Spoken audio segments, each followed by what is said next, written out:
time for Dodger Baseball.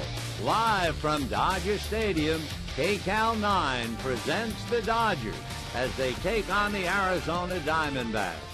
Hi, everybody, and a very pleasant Tuesday evening to you, wherever you may be. D-backs really beating up the Dodgers on a drum. As far as the numbers are concerned, they've beaten them 6 out of 7, 4 straight at Dodger Stadium, and 16 of the last 21 here at Dodger Stadium. Last night, of course, they came from behind to beat the Dodgers yet again. That was their 18th come-from-behind victory. Atlanta has 19. Now to the pitchers. First of all, for the visiting Diamondbacks, local boy Ian Kennedy, who went to La Quinta High School and USC. Kennedy coming off probably the worst game in his career when the Cardinals pounded him for 10 runs. Nevertheless, a tough pitcher, 0-1 this year, 5-3 lifetime against the Dodgers. Trying to balance his books this year, he is 3-4. On the mound for the Dodgers, Zach Greinke, he is 0-3 in his career. Arizona has worn him out. However, he's very effective at Dodger Stadium. He is 3-0 at home. So those are the numbers. Pull up a chair. We'll get to the ball game and a whole lot more right after this.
to you by your Southern California Toyota dealers. We make it easy. By the Jim Beam Bourbon Burger with bacon, onion straws, and pepper jack cheese, all slathered in Jim Beam bourbon sauce, only at Carl's Jr. And by your Southern California Chevy dealers. Hi, everybody. Welcome to Dodger Stadium on a beautiful Tuesday evening. Welcome also to Game 2 of the 3-game series between the Arizona Diamondbacks and the Dodgers. Couldn't ask for a more exciting game last night, especially if you were an Arizona fan, as for the 18th time this year, they pulled a rabbit out of a hat, scoring 4 in the ninth and then holding off the Dodgers 5-4. For Kirk Gibson, here's the way his lineup card reads tonight. And he starts off with last night's hero, Gerardo Parra. He played right field last night. Gerardo's in center tonight. Willie Bloomquist at second, Paul Goldschmidt at first, and Miguel Montero, the veteran catcher, hits cleanup. Cody Ross in right field, Jason Kubel in left, Martin Prado at third, Didi Gregorius will start at short, and Ian Kennedy on the mound. On the mound for the Dodgers, that would be Zach Greinke out of Orlando and Apopka, Florida. 6'2", 200-pounder, 29 years old. He'll be 30 the end of October, and was originally drafted out of high school back in 2002 by the Kansas City Royals. He won 16 with the Royals. He also won 16 with the Brewers. He pitched for the Angels part of last year, and now here he goes to work for the Dodgers with a record of 3-1, 0-3 against Arizona. So Parra waiting at the plate, left-hand hitter, takes the first pitch low, and we're underway. Parra has 59 hits against right-hand pitchers, and of course had a key double last night against Brandon Lee. 71 degrees at the start of the game.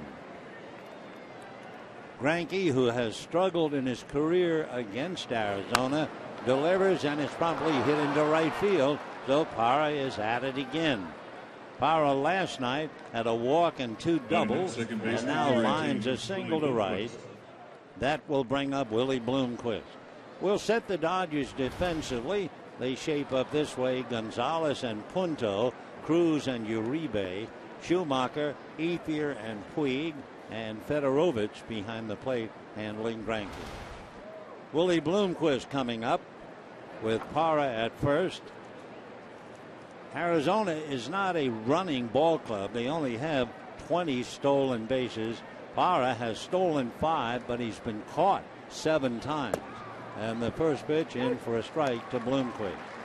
0-1 to count to Willie. Checking down at third with Matt Williams to see if there might be a play on. Bloomquist last night singled home the go-ahead runs in the 9th inning. The strike 1 pitch on the way, poke foul to the backstop, and the count 0-2. For Arizona, they have certainly had their way with the Dodgers. They've beaten them 5 straight. They've beaten them 6 of 7. They have won 4 straight at Dodger Stadium, and they seem to own the place. They have 16 in the last 21 here. They went down against Kershaw. He had them shut down with just 1 run, but they rebounded. One big reason why they're in first place. Strike 2 pitch to Willie Bloomquist.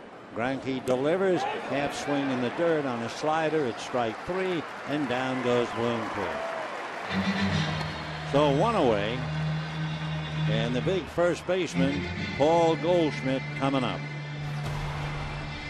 First baseman, Paul Goldschmidt. So slider in the dirt, but Bloomquist could not hold back. And now the batter is Paul Goldschmidt. Checking Goldschmidt, who's their number 1 hitter. 15 home runs, 59 runs batted in.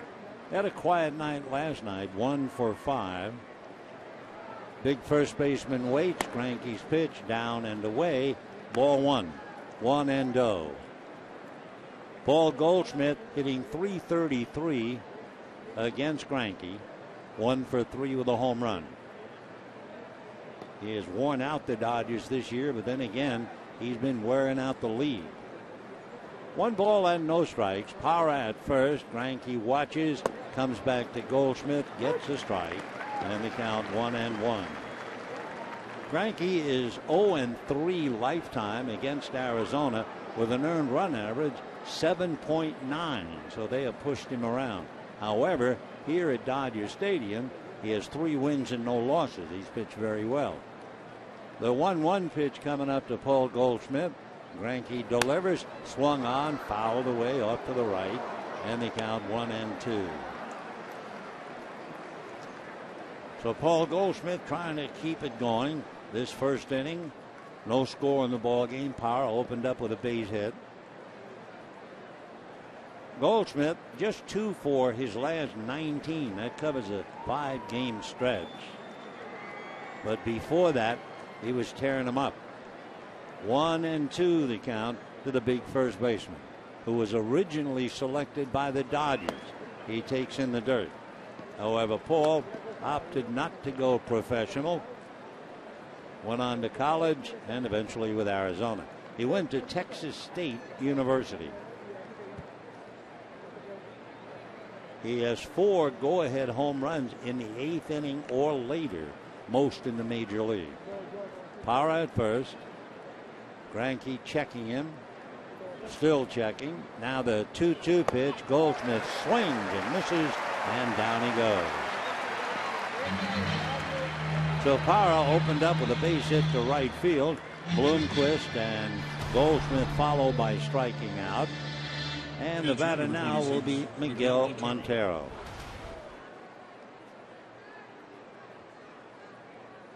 Montero in last night's game had 1 hit in the 2nd inning, but the count was no balls and 2 strikes, a mistake by Clayton Kershaw, and Montero made him pay for it. Base hit and a run batted in. So Miggy, as they call him, left-hand batter, and Miguel takes high. 1 ball and no strikes. Montero has reached safely one way or another in 19 straight games.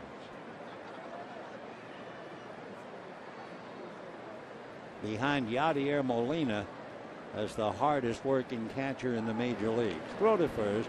Parra diving back to the bag.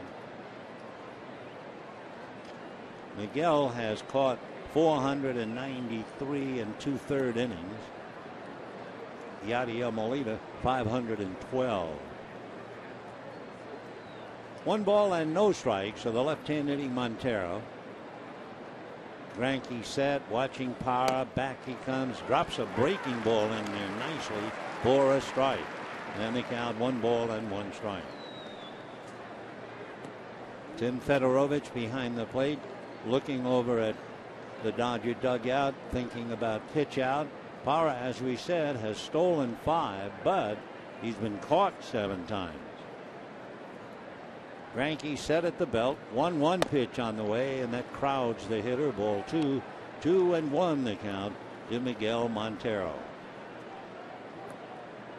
2-1, the manager's count, as they call it. If you're ever thinking hit and run, 2-1 count is perfect. Montero 2-1. He has struck out twice as much as he has walked. 50-25. Parra takes his lead, does not go, and the pitch is lifted foul down the left field line. Uribe over and turns it on the dead run. So Montero fouls out to Juan Uribe. No runs, a hit, a man left. And at the end of half an inning, D-backs nothing, and Ian Kennedy going to work.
Take a look at Don Mattingly's lineup card. Skip Schumacher leads off in left field. Nick Punto at second base. Adrian Gonzalez at first. And Yasiel Puig in right field. Andre Ethier in center. Juan Uribe at third. Tim Federowicz behind the plate. Luis Cruz at short. Zach Greinke on the mound. On the mound, Ian Kennedy, 28 years old. Now he'll be 29 in December.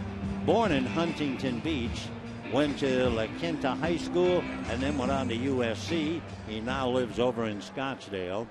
He was a 21-4 pitcher in 2011. He has struggled a bit this year, and we'll see how he goes tonight against the Dodgers. 0-1 this year. They beat him earlier. He is 5-3, and he has split 4 decisions at Dodger Stadium. Skip Schumacher, the left-hand batter, leads off, takes high, ball 1. Schumacher having hit in 15 straight. The 1-0 pitch on the way, swung on and fouled back. 1-1 the count. The Schumacher followed by Punto and then Gonzalez. In looking at Kennedy's work against the Dodgers, Schumacher is 6 for 14. Fouls another one off, and the count 1-2. Luis Cruz is 3 for 8 against Kennedy. So they're the two very successful hitters against Ian. He's been bothered by home runs. Imagine he's given up 5 home runs with 2 strikes on the hitter. The 1-2 pitch on the way. Ian works a change way outside, and the count 2 balls and 2 strikes. Ian Kennedy, originally drafted by the Cardinals, but went on eventually to SC. The next pitch swung on, lifted to straightaway center. Moving over, settling, waiting, and putting it away is Gerardo Parra. So 1 away in the first inning, and the batter now will be Nick Punto. Dodgers trying so hard to shake themselves. It seemed they get bad news coming to the ballpark every day. If you missed it, Scott Van Slyke, who was bothered by a sore neck and shoulder, he was used as a pinch runner last night. But Van Slyke has just gone on the dreaded DL. He is the 15th Dodger, and it's the 20th time they've used the DL. Punto, meanwhile, swings and misses, and the count 0-1. Kennedy has a very good move to first base, so the Dodger running game, what there is, would be stopped tonight. Punto swings, doesn't get it. To illustrate the point, no runner has even attempted to steal against Kennedy this year. Ian holds a ball out in front into his windup, and the strike 2 pitch, fastball, that's lifted in the air off third and going back into the crowd. The final game of the series will be tomorrow night. Hyun-Jin Ryu will go up against undefeated Patrick Corbin. Ryu 6-2, Corbin 9-0. No balls and 2 strikes to Punto. Left-hand hitter takes inside. Switch hitter, of course, with batting left-handed against Kennedy. Kennedy's been burned on the first pitch 3 times for a home run, and left-hand hitters have hit 7 against him as Punto fouls off another. Kennedy leading Arizona in the unenviable department. He's allowed 12 home runs. So Ian waiting, Punto in and out of the box, no score, bottom of the first inning. Now they hook up, and Kennedy ready and comes back way outside. So the count runs 2-2 to Nick Punto. Waiting on deck, Adrian Gonzalez, and then Yasiel Puig. 2 balls and 2 strikes. The pitch to Punto, swung on and fouled away.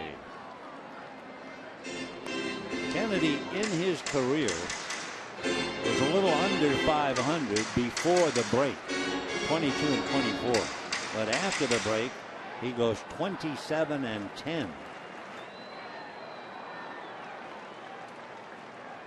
Ian Reddy into the windup. 2-2 pitch on the way. Is swung on and missed. Might have been up out of the strike zone, and down goes Punto. Strikeout number 1 for Ian Kennedy, and the batter will be Adrian Gonzalez. Yeah, the ball was up around Nick's shoulders at least. So he goes down. And here's Adrian Gonzalez with 2 out and the base is empty. Adrian Gonzalez hitting just .222 against Kennedy. He has 4 hits and 1 home run. Kennedy into the windup, and the pitch to Adrian. Breaking ball on the outside corner for a strike, and the count 0-1. No score, bottom of the first inning. Puig waiting. Gonzalez trying to get aboard, and the strike 1 pitch swung on and missed. 0-2 the count. Adrian Gonzalez hitting .310 against right-handers with a half a dozen home runs. Kennedy comes back 0-2. That swung on and missed, and again he went upstairs. So he strikes out both Punto and Gonzalez. Dodgers down in order, and at the end of an inning, no score.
Cody Ross will start it off.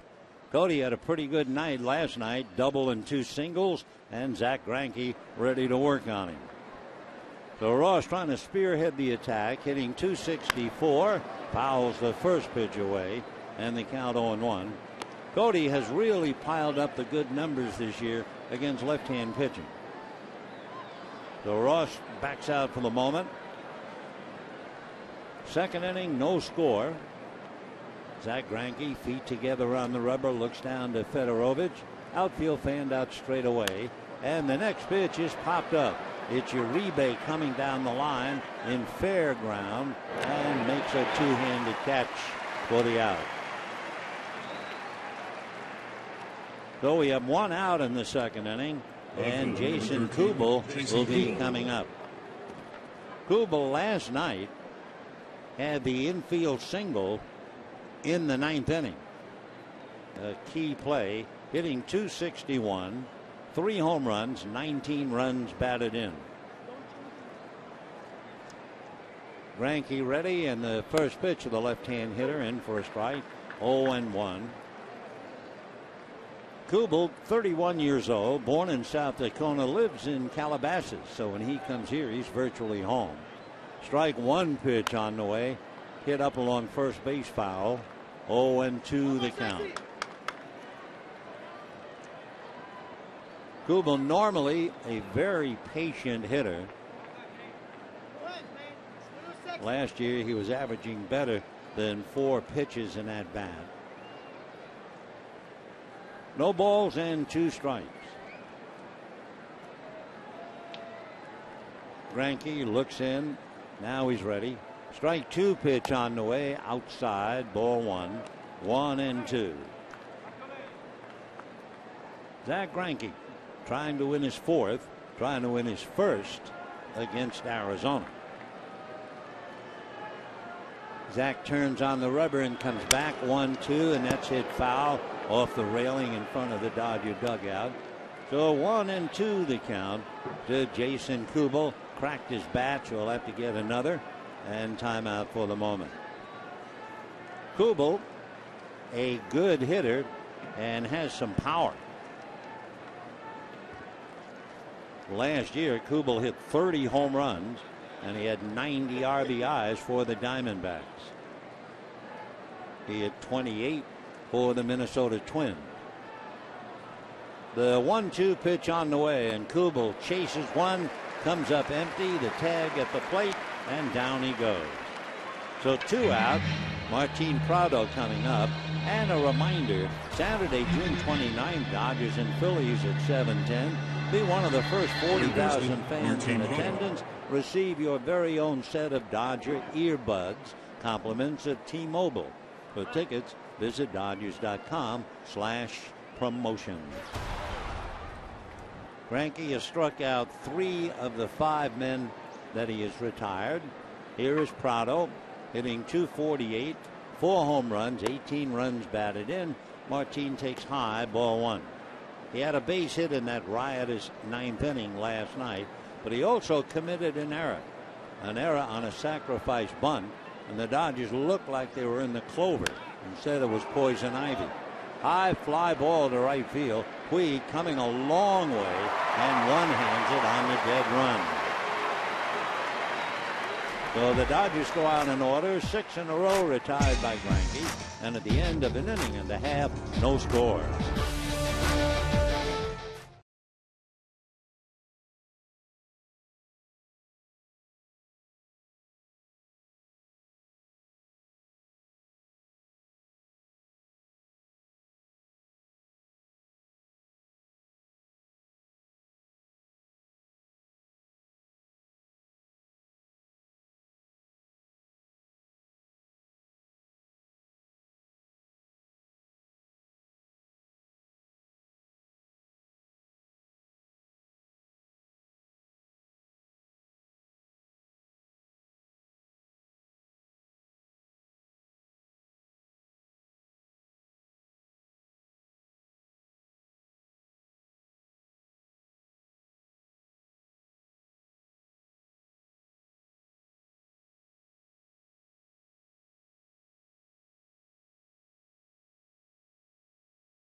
Yasiel Puig followed by Andre Ethier and then Juan Uribe.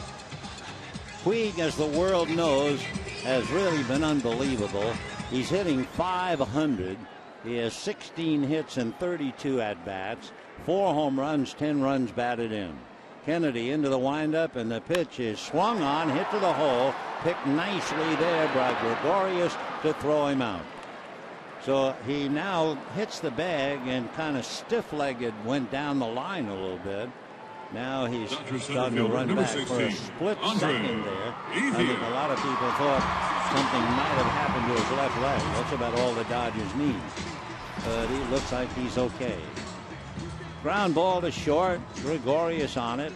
Didi throws him out. But when he hits the bag, then he kind of runs a little funny. Just a little. He's now safely back in the dugout. One away. And immediately we see Sue Falsone come over and talk to him. So we weren't imagining things. Something happened to his leg. And with one out, here's Ethier. His swing fouls it away in the count 0-1. So naturally concerned. And Puig trying to walk it off in the Dodger dugout. Now he's trying to jog it off. But something happened as he was going down to first base. Sue Falsone following him the steps and back up the runway into the clubhouse. One away, second inning, no score in the ball game. Andre Ethier 0-2 count. Kennedy into the windup, check swing foul, and it's still 0-2. Andre Ethier hitting .273 against Kennedy. He has 6 hits, including a home run. Ian, as we mentioned, has allowed 12 this year. No balls, 2 strikes. Kennedy into the windup. Ian comes back a little low. Ball 1. So Ian Kennedy, who commanded all the respect in the world when he won 21, and of course that carries over whenever he pitches. The 1-2 pitch is swung on, fouled away. Take one more look at Puig. Going to hit a ground ball to short, running well until he just about got to the bag. Something happened, and you could tell he felt it in the leg. I think it was the right leg. So he's back in the clubhouse. 1-2 pitch is going to be hit into right field. So Andre Ethier, a 1-out single to right, and the batter will be Juan Uribe. Dodgers, remember, by putting Van Slyke on the DL, have had 15 players go on. Several have gone a couple of times, so they've used the list 20. And of course, all you have to do is look at Matt Kemp, Scott Van Slyke, Chris Capuano, Hanley Ramirez, Ted Lilly. I mean, the list just goes on and on. And now we're just wondering the condition of Yasiel Puig. We'll see. A 1-out single brings up Uribe. Juan checking in. He has not had any success against Kennedy. Takes ball 1. He is 0 for 8, striking out twice against the right-hander. But Uribe, his stock has risen. He's hitting .279, 3 home runs, 12 runs batted in. No score, second inning. Ethier cautious lead at first with 1 out. And the 1-0 pitch on the way. Inside, Uribe backs off. 2 balls and no strikes.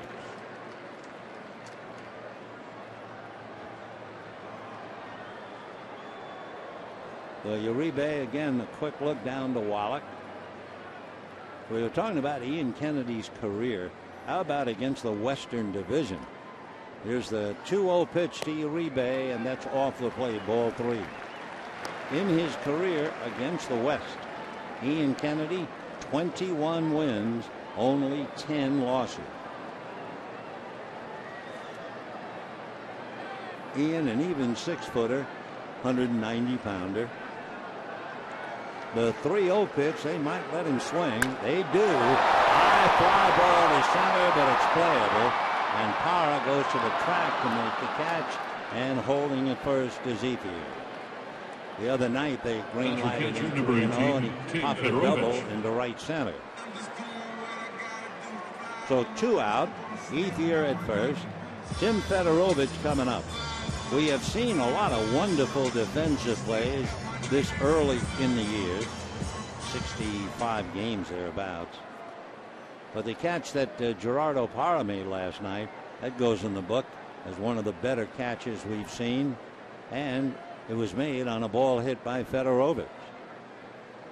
Kennedy from a stretch and delivers, and Tim takes high and away, ball one. Federowicz has never faced Kennedy and vice versa.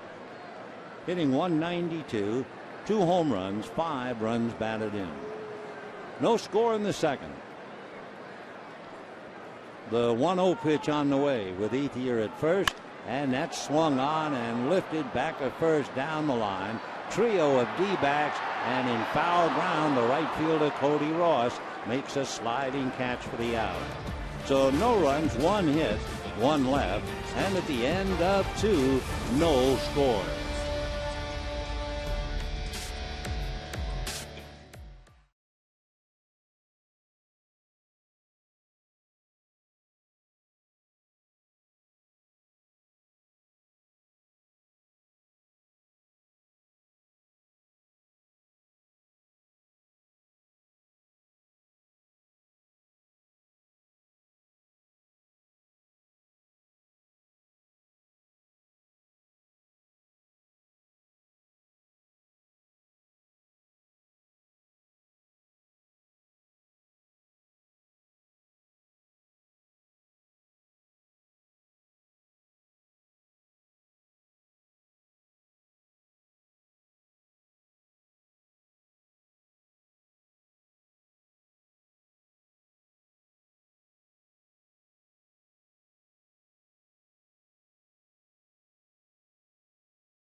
It is a sigh of relief from the large crowd here at Dodger Stadium as Puig came out of the dugout, sprinted to right field to show that he's okay, and so we move on to the 3rd inning.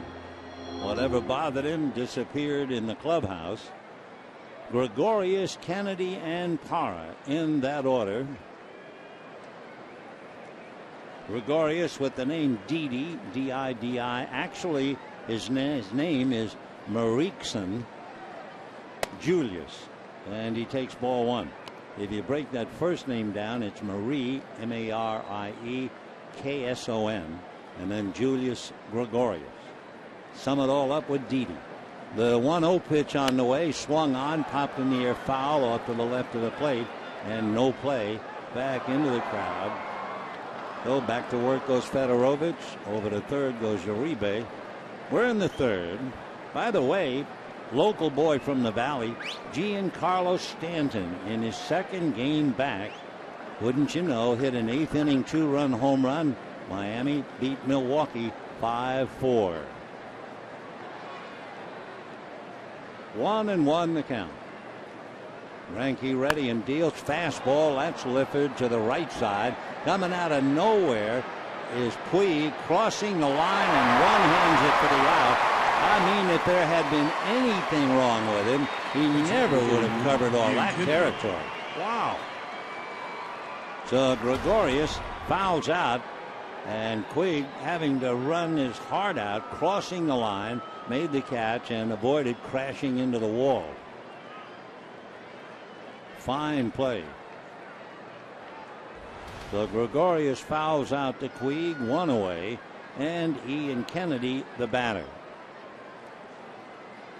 Kennedy has 3 hits in his 23 at-bats. Takes a 91-mile-an-hour fastball for ball 1. After Kennedy, Gerardo Parra. The 1-0 pitch on the way, that's taken for a strike. By the way, the Giants have the injury bug. Angel Pagan out with a strained left hamstring. He's not going to be ready to come off on Wednesday. That's when they're going to have him eligible to return, but he can't make it.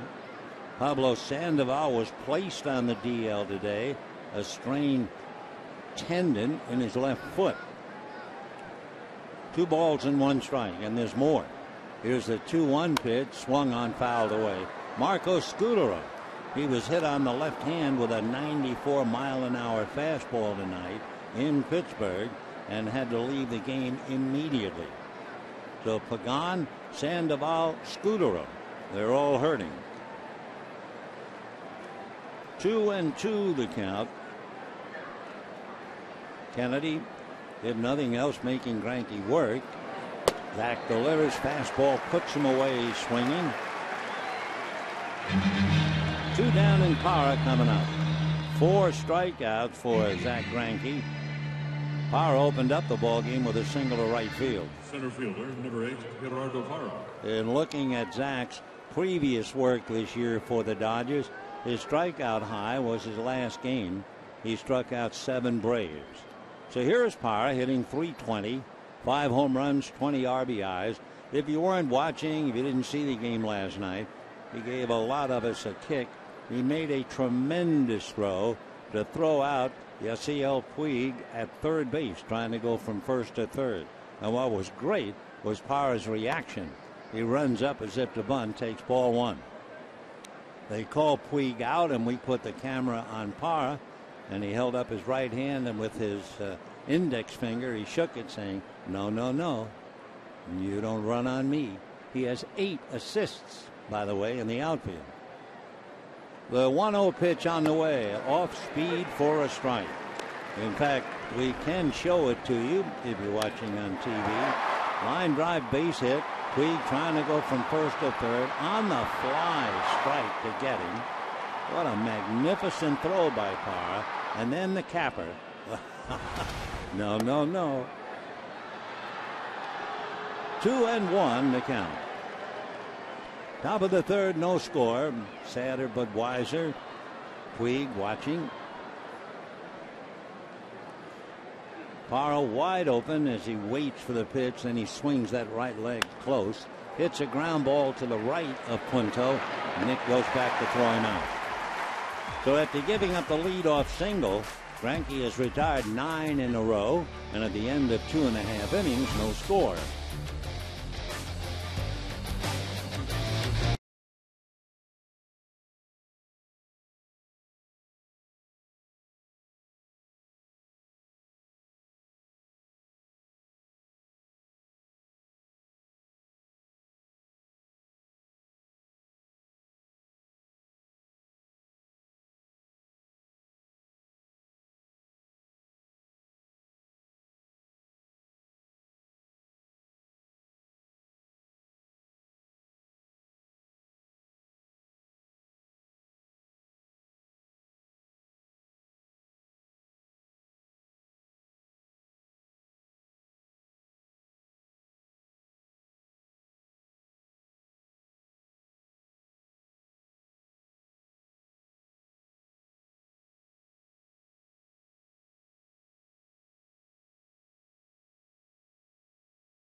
KCAL 9 is brought to you by Honda.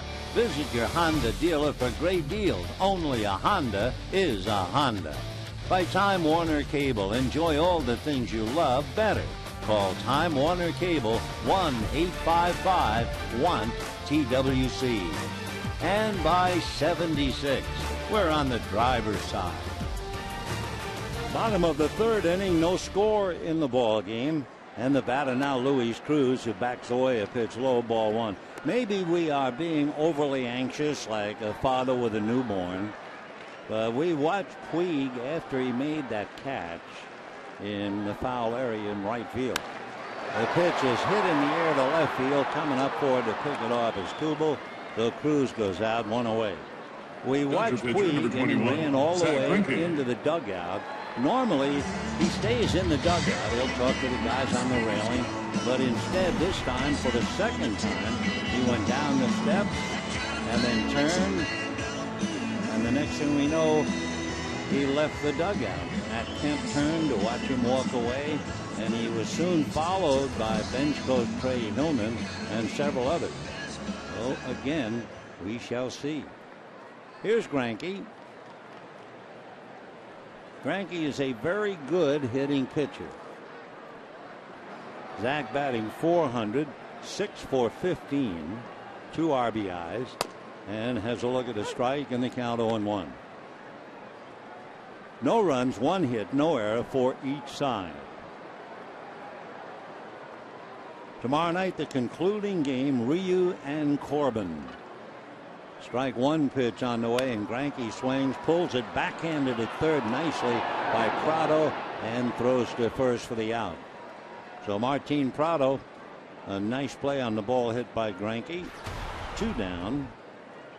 And Skip Schumacher coming up. Slide to center in the first inning.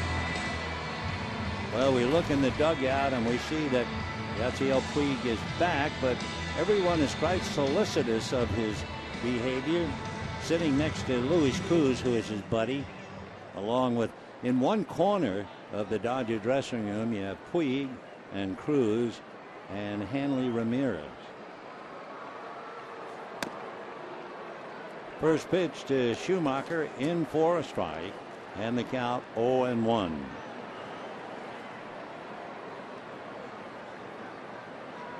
Schumacher with a 15-game hitting streak, a chopper to third.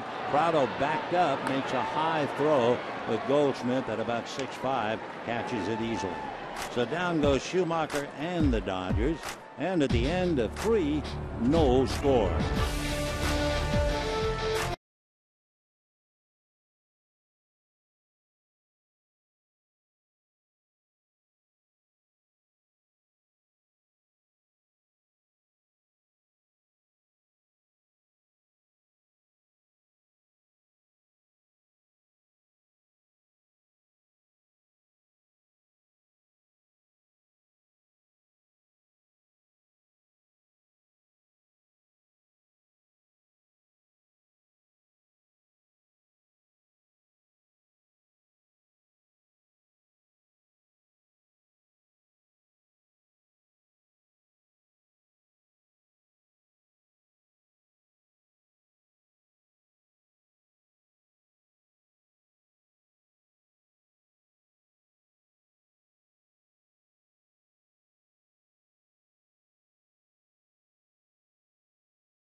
Tuesday, June 25th, Dodgers and Giants at 7:10, and the first 40,000 fans in attendance take home their own Dodger beach towel, compliments of Time Warner Cable.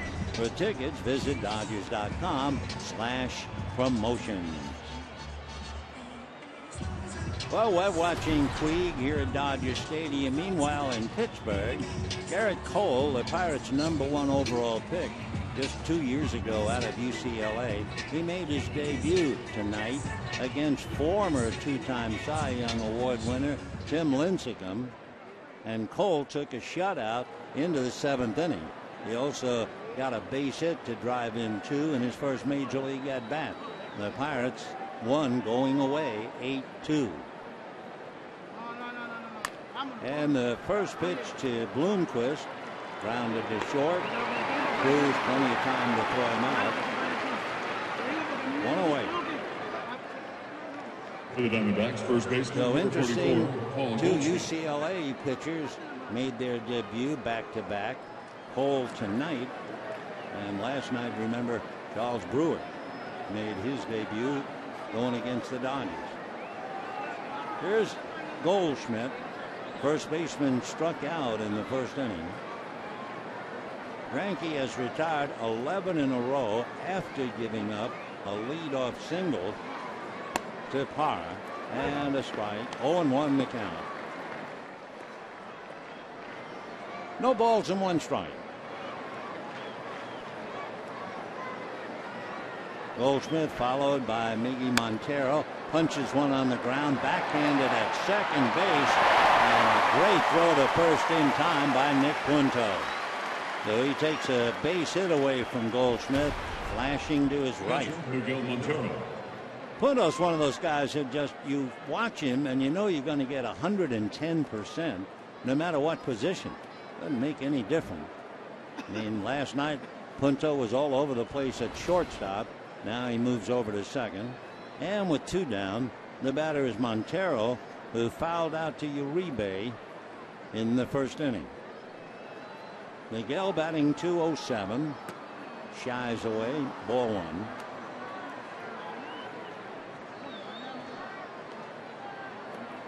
Earlier when Schumacher was hitting, we talked about the fact he has a 15-game hitting streak. Foul back. David Freese had a couple of hits tonight against the Mets. So David Freese now has the longest hitting streak in the majors, 20 straight. Matt Carpenter, however, is 0 for 4 in that game. So his 18-game streak is definitely in jeopardy. The 1-1 pitch, foul back. And we now get confirmation Carpenter's 18-game streak has just ended at Citi Field.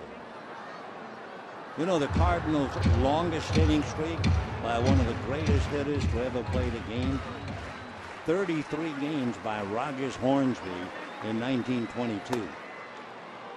2-2 the count.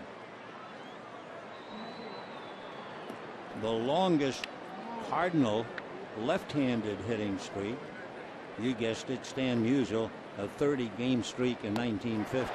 Off-speed pitch, Montero way out in front, down he goes, and it's another 1-2-3 inning. The end of 3.5, no score.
by your Southern California Lexus dealer, who invites you to test drive a luxurious Lexus today. For more information, visit Lexus.com. By This Is the End, in theaters June 12th. And by Morongo Casino Resort and Spa, good times. Bottom of the fourth inning, a beautiful evening. It was 71 degrees when the game started. Not a breeze to stir the flags. And it'll be Punto, Gonzalez, and Puig in the bottom of the fourth inning. No score. Dodgers and D-backs. Nick Punto struck out going after a pitch around the shoulders in the first inning. Kennedy has struck out 2. Greinke has struck out 5.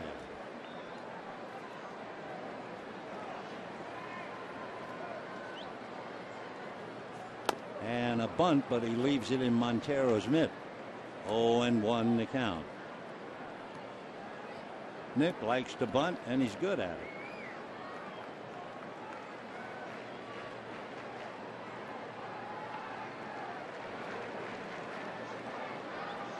No balls, 1 strike.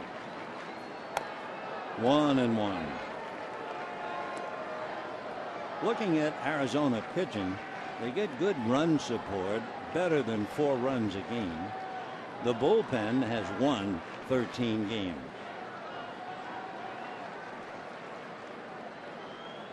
One and one. Arizona can turn the double play. They turned 47 going into the series, and they turned 1 last night to give them 48. 2-1 the count.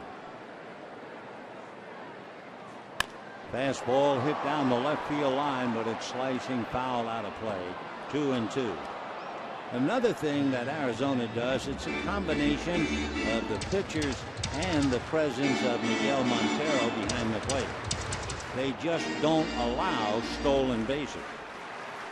They're like 55% below the average. And they're a winner on the road. They've won 19 games on the road. That's ball 3 to Nick Punto. They've had 18 come from behind victories for Kirk. Atlanta has 19. So Arizona just does a lot of things right. They've also won 26 games at night. That's skied to right center. Coming over is Parra calling.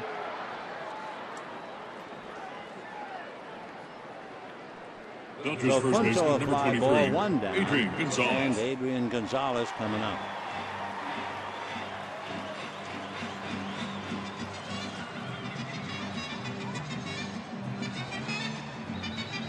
Adrian Gonzalez struck out.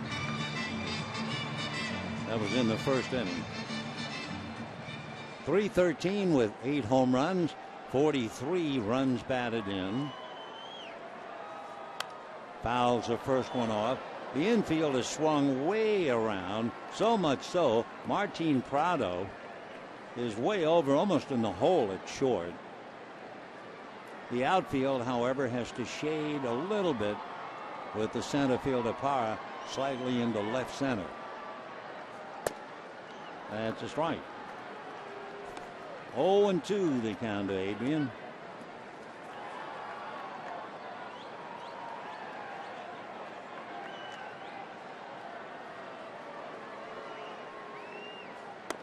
One and two. In his career, Adrian Gonzalez has hit 21 home runs against Arizona. That will be 3rd on the list against Arizona. Todd Helton, followed by Matt Kemp. And that's lined into right field. So Puig will be coming up with a man aboard. Line drive single to right. Puig's first at bat tonight was just a routine ground ball to short, but it wasn't routine when he got to first base and you knew he felt something in his leg. He went on down the line, kind of hopping a little, went back into the dugout and went straight to the trainer's room, then raced out to position in right field, and almost to show everybody that he was okay, He made a fine running catch, came out of nowhere to catch the ball in foul ground in the right field corner.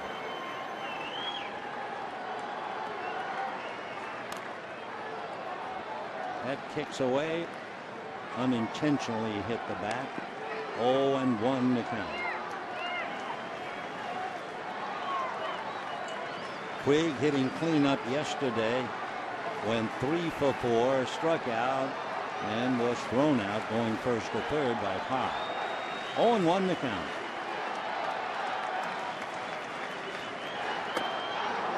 Oh, 2.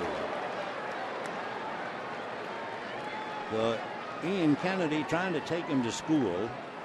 I mean, here's Puig looking at somebody who won 21 games in 2011. 0-2. Time. See, Montero tapped the ground with his catcher's mitt a moment ago. See if he's reminding Kennedy to keep the ball down.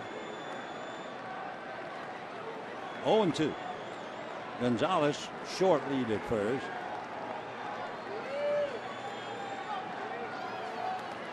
And that gets away, but Gonzalez unable to move. So Montero told him to get it down, and he got it down in the dirt and almost wild pitched it. For Kennedy, by the way, with the subject of wild pitch, he has 5. Now Gregorius coming in to talk to him, and Puig just double checking. I think they weren't sure on the count, and they're checking with Kennedy. That Bloomquist comes in, and he's gesturing, and yeah, they want the plate umpire to come up with the count.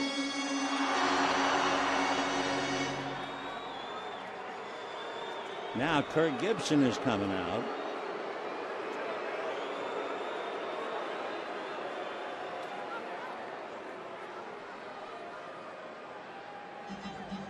Well, they're going to have a meeting. He's a rookie umpire from the minor leagues. His name is Clint Fagan. 32 years old, listening to Brian Gorman, which is not a bad idea. He began umpiring in 2005, makes his home in Texas, and they're going to have to get the count squared away. The plate umpire carries an indicator with a little wheel on the side, so he's supposed to thumb that wheel and the numbers move. So now Montero and Gibson are going to get into the discussion.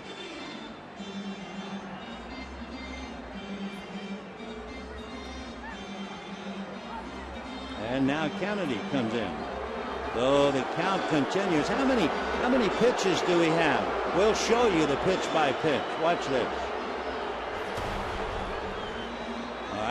That's 1. I assume that's 2. And I think it's 0-2. Now 1-2. It's the first pitch. Remember, it was a check swing. I think the ball hit the bat unintentionally for a strike.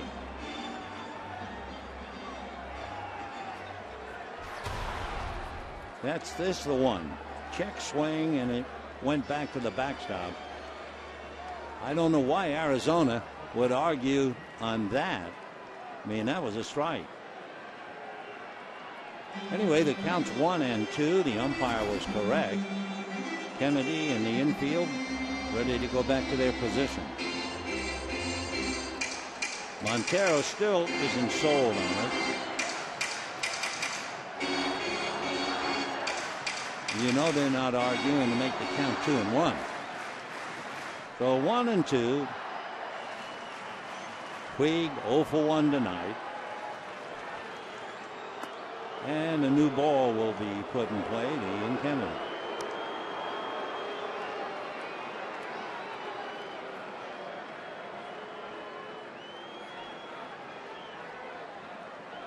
Gonzalez, a very short lead. Got it. So now Puig should be done. And now they're going to holler out of the dugout. That should have been strike 3. So I'm just not sure what the count was. Because if it was 1-2, that was strike 3. Now he strikes out. Strike 4, yeah, right. Center fielder, number 16. So we have 2 out in the 4th inning. High fastball that might have been out of the strike zone. So Puig, a little confused, I think, sadder and wiser. And here's Ethier, who singled to right field in the 2nd inning. 3 strikeouts for Ian Kennedy.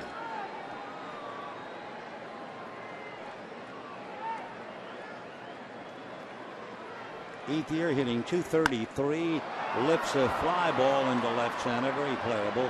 Kubel and Para, Kubel for the catch. No runs, 1 hit, a man left. And at the end of 4, no score.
To choose from, maybe the fact Kennedy's made 7 more pitches.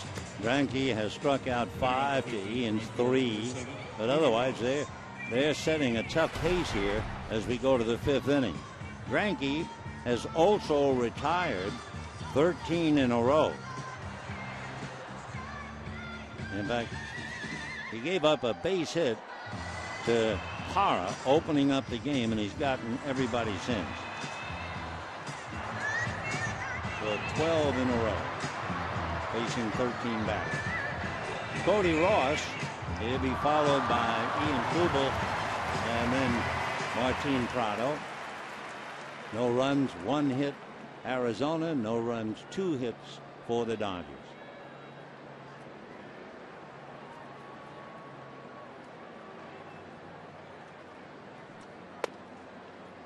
Ball 1. Cody with 3 hits last night, hitting .262.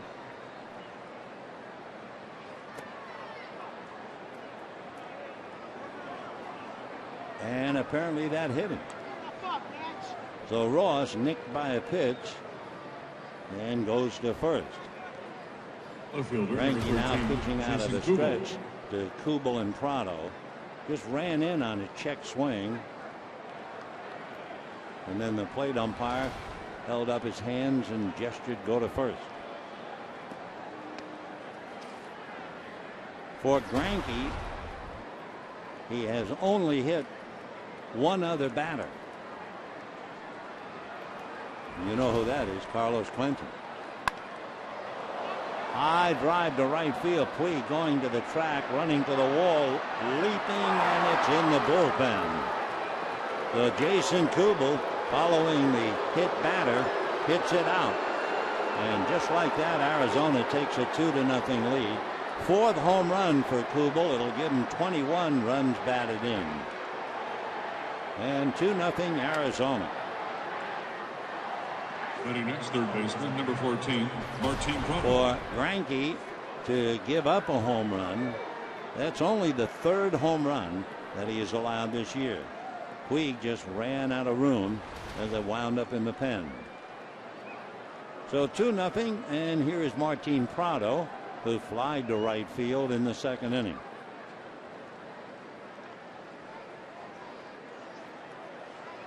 For Arizona, 55 home runs. The Dodgers have 48. So Kubel was a home run hitter.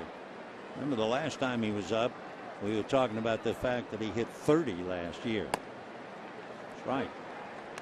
1-1 to count.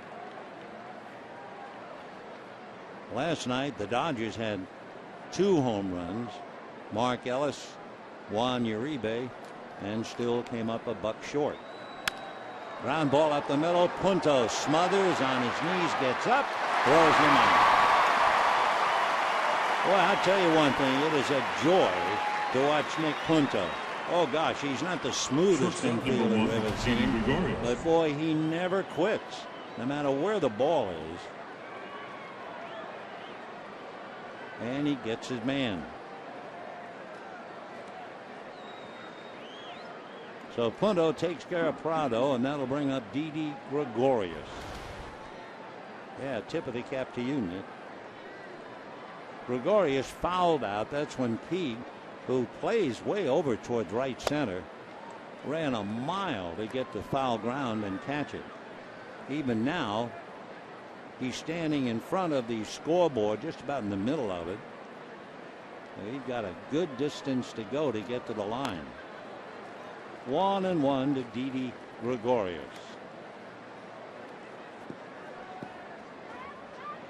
Didi doing well, hitting .306. Lives in Curacao. He was born in Amsterdam. Originally selected by the Reds. Fouled off. Both his older brother Johnny and his father played baseball for the Curacao national team. Didi is 6'1", so he played a lot of basketball, and they say was also an excellent swimmer.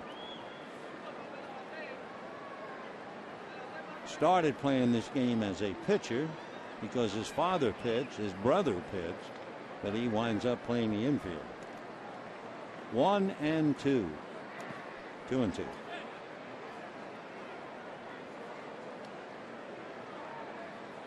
Like just about everybody from Curacao, they speak a lot of languages.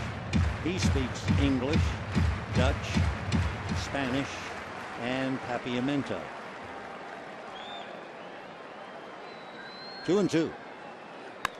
And popped in the air, foul, very doubtful, but Federowicz is coming over, can't make it. Close, very close.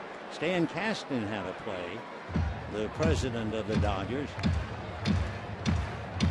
In the striped shirt, Todd Bowley from Guggenheim sitting alongside of him, and they alertly avoided the ball. 2-2, the count to Gregorius.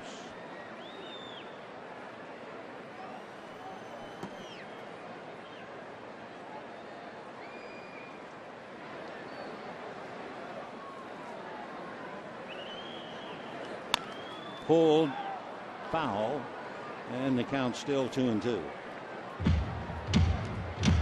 Gregorius, 23 years old. Gonzalez wearing his age on his shirt.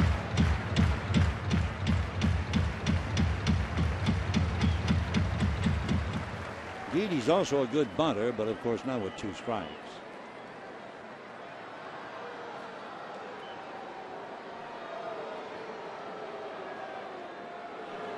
Curveball low, ball 3. Greinke pitching very, very carefully, having been burned by the home run. Waiting on deck.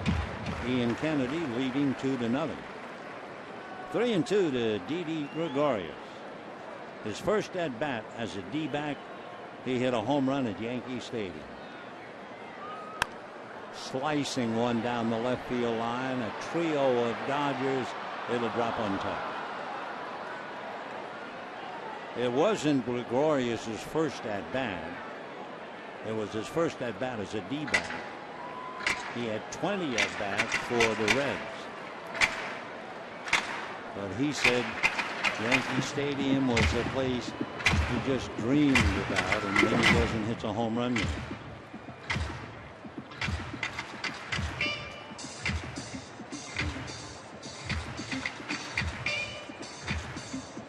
All right, Didi back up. He's making Greinke work. 3-2 yet again. And ball 4.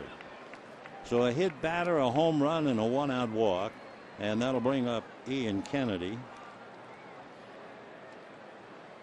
In what you would think is a bunt situation. Kennedy, by the way, has 4 sacrifices. Patrick Corbin, whom we will see tomorrow night, leads the pitchers. He has 5.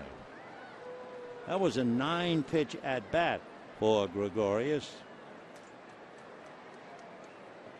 Pays off with a walk. Kennedy shows bunt, pulls the bat back. Ball 1. Another note about tomorrow night and Patrick Corbin. The National League earned run leaders: Clayton Kershaw 1.8, Shelby Miller 1.9, Patrick Corbin 1.9. You have to take it to the third place. Miller 1.91, Corbin 1.98. 2-0 the count to Ian Kennedy. We can also tell you the Rockies are leading the Nationals 5-2 in the 8th inning. 3-run home run by Carlos Gonzalez against Dan Herron, who has now allowed 19 home runs this year.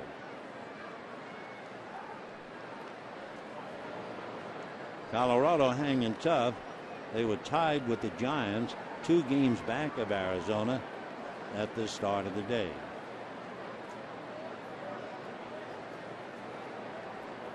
Two balls and no strikes to Kennedy. Shows bunt, pulls the bat back. Ball 3.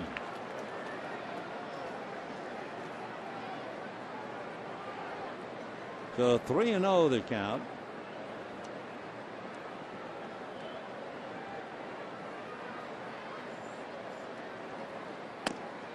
And a strike.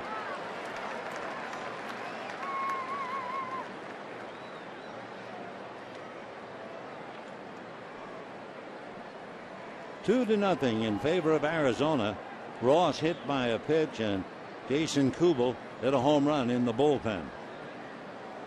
3-1 to Kennedy. Bunts foul. 3-2.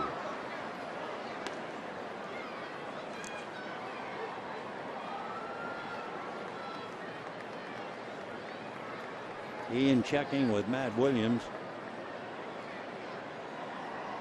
See if the bunt is still on. Gregorius at first with 1 out. He does not have a stolen base. He's not going. Full swing down the right field line. Curling foul back into the stands. The Kennedy up there 3-2. 1 out. 2-0 Arizona. We're in the 5th inning. Ian gets the word whether he's bunting again. Uribe well in on the grass. This will be the 7th pitch made to Kennedy. He's swinging, fouled off.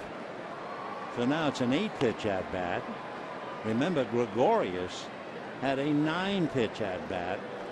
So all of a sudden, Greinke has made 22 pitches in this inning.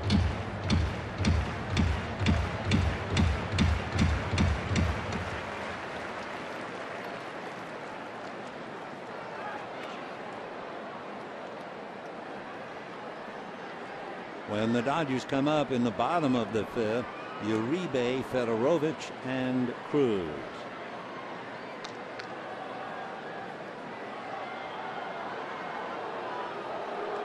Showing bunt. swinging. Ground ball up the middle. They tried to avoid the double play, and that's what you get. They take the bunt off, and he kills two with one swing. But Kubel got two with one swing, and the D-backs lead 2-0.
By Jaguar. See the new model year lineup at jaguarusa.com. By the Jim Beam Bourbon Burger with bacon, onion straws, and pepper jack cheese, all slathered in Jim Beam bourbon sauce. Only at Carl's Jr. And by Six Flags. Go full throttle on the world's tallest, fastest looping coaster. Now open. Go big. Go Six Flags.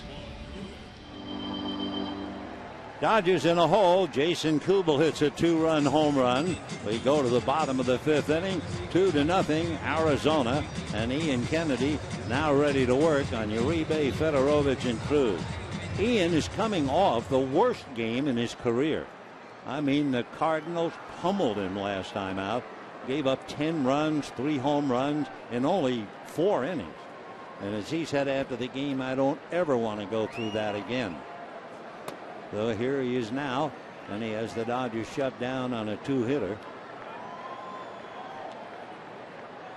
Uribe fly ball to center. They let him swing 3-0. Right. 1 ball, 1 strike.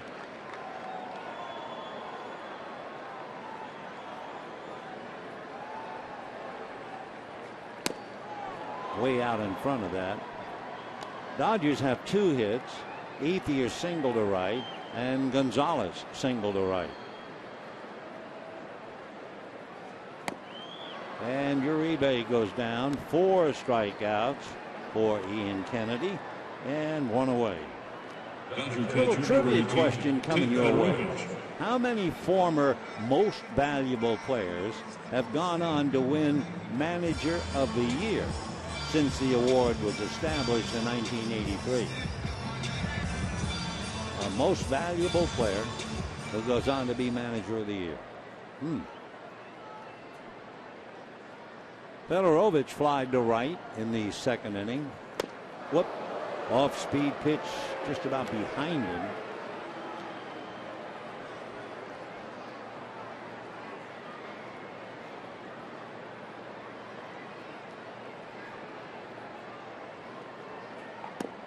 Little slider that misses. 1 ball and 1 strike.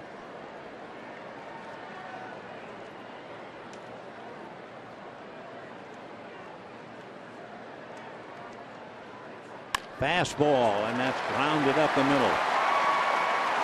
Basically, if you're hitting against Kennedy, you get the 4-seamer and the 2-seam fastball. You get a curve and a changeup, plus a cutter. So Federowicz takes the fastball, and Jansen singles up the middle. Third hit for the Dodgers. Cruz flied to left field. Lewis 0 for 1, hitting 8th.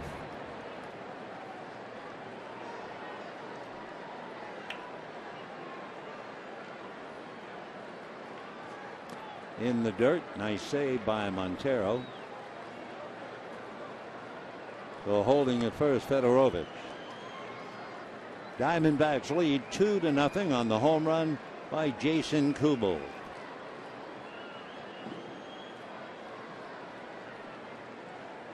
One ball and no strikes. Slider 2-0.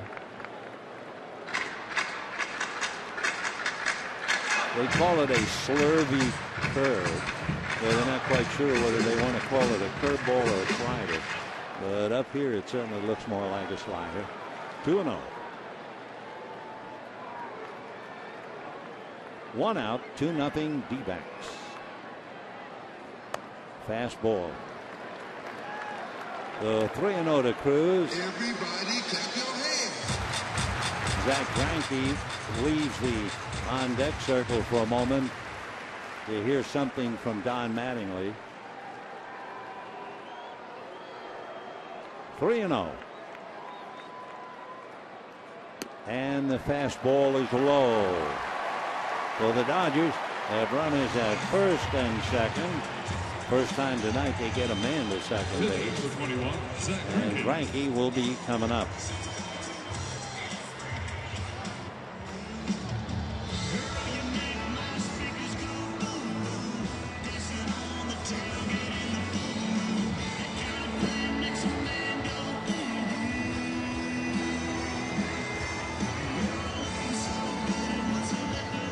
So the tying runs are aboard with 1 out. Greinke followed by Schumacher. Kennedy in his first threat of the night. They look bunt. Goldschmidt coming in. The bunt is in the air. It's caught by Montero. No further play. The Greinke bunts it up, and it's caught. 2 down. And Schumacher coming up. Greinke he did not have a sacrifice this year.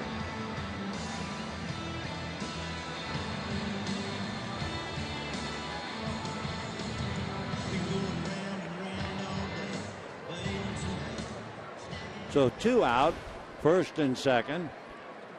Schumacher has flied to center, grounded to third. Montero going out to talk to Kennedy. Schumacher with that 15-game hitting streak. We mentioned earlier David Freese now has a 20-game hitting streak.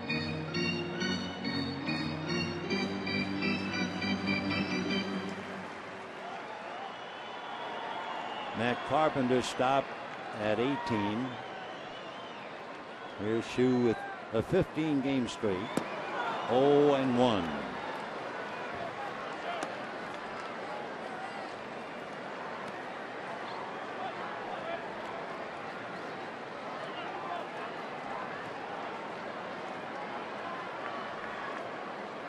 Schumacher 6 for 14 coming into the game against Kennedy. 1-1. 0 for 2 tonight. That makes him 6 for 16. 2 runs, 2 hits for Arizona. No runs, 3 hits for the Dodgers.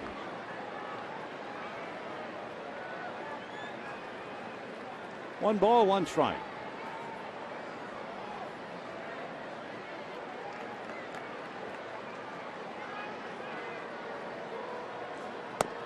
And that's in there.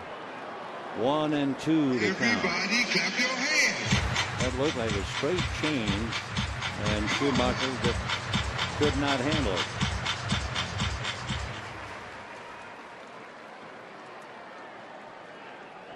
One and two to Skip. Federowicz at second, Cruz at first. 2 out. 2-2. So we got a handful of deuces here. They're wild. 2 balls, 2 strikes, 2 out, 2 on, 2-0 Arizona. And Punto on deck. Kennedy does not want to go 3-2, but he does.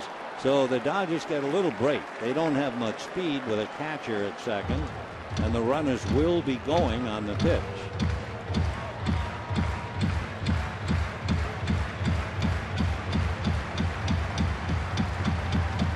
Kennedy has walked one. It was in this inning when he walked Cruz. He has struck out 4.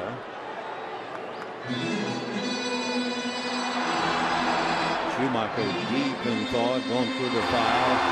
Fastball, kind of a slider. Change. What am I going to get? 3-2, and the runner's ready.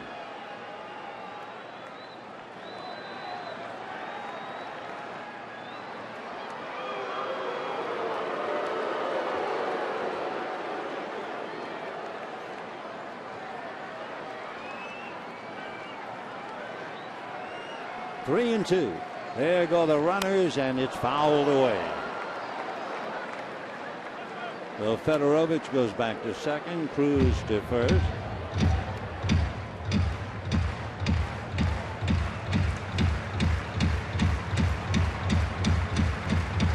Punto waiting.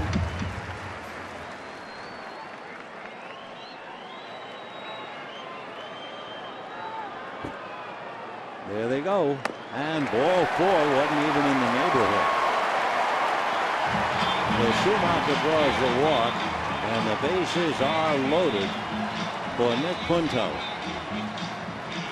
Punto struck out, fly to center. He is 0 for 5 against Kennedy. And he's done well with the bases loaded. So you have Federowicz at third, Cruz the tying run at second, and Schumacher at first, and Nick checking in.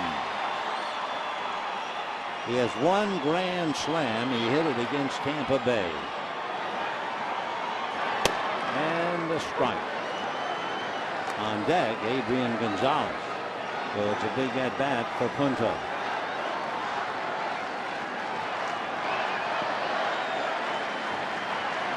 Two runs, 2 hits for Arizona. No runs, 3 hits for the Dodgers.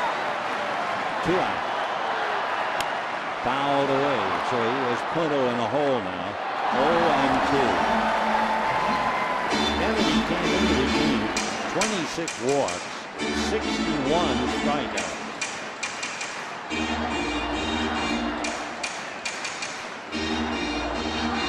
Frankie puts on the jacket. 0-2 to count to Nick Punto. Punto hitting .245 left-handed.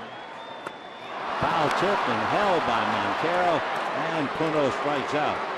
So the Dodgers, no runs, 1 hit, 3 left, and at the end of 5, 2-0 Arizona.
How about 2 home runs inside the park in the same game?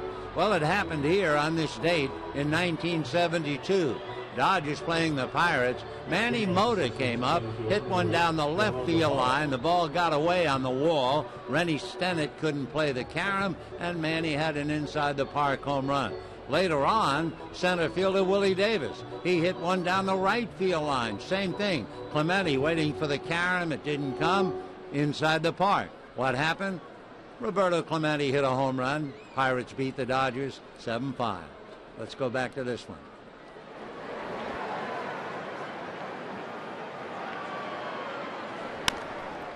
Chopper up the middle, over to his left coming up, Luis Cruz. So Parra, first ball swinging, and he's 1 for 3.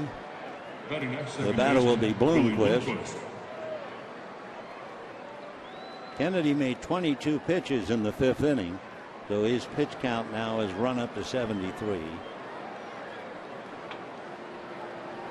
Bloomquist struck out, grounded to short, 0 for 2.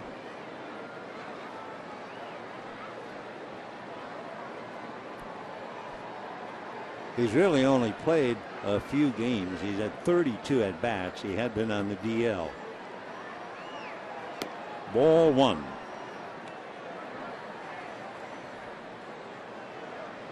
One reason why that average is so high. He came in hitting 467. 1-1. Talking about high batting averages after a few at bats reminds us to remind you, in the bottom half of the inning, it's Gonzalez, Puig, and Ethier. Off speed, lifted to left field. Schumacher started back, now comes in. If you joined us late, there was no score in the 5th inning. Cody Ross came up and was hit by a pitch, and then Jason Kubel came up and hit one in the Arizona bullpen, and that's it. Paul Goldschmidt struck out, and then Punto, flashing to his right, smothered his apparent base hit, got up and threw him out. 1 ball and no strikes to Paul Goldschmidt. 15 home runs, 59 runs batted in. He's always hit well here.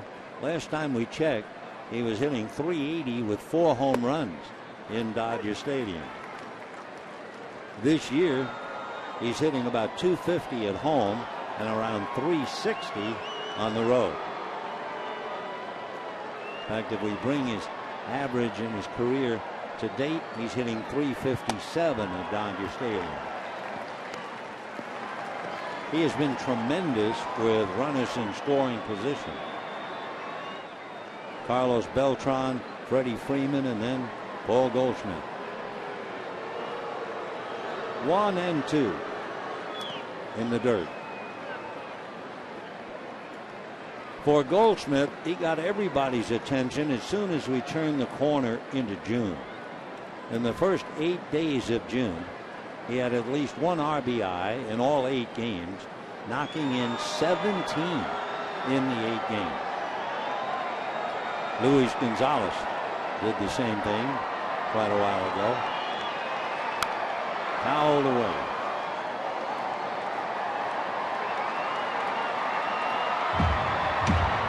Ball is from Wilmington, Delaware.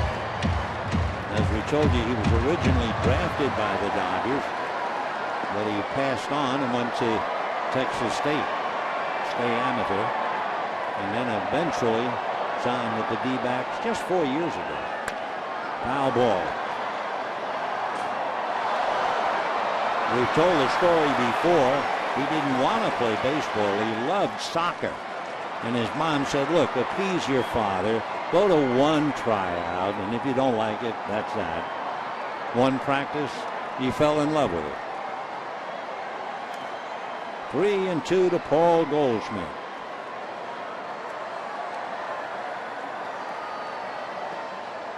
Waiting on deck, hitting back a Goldie is Miguel Montero.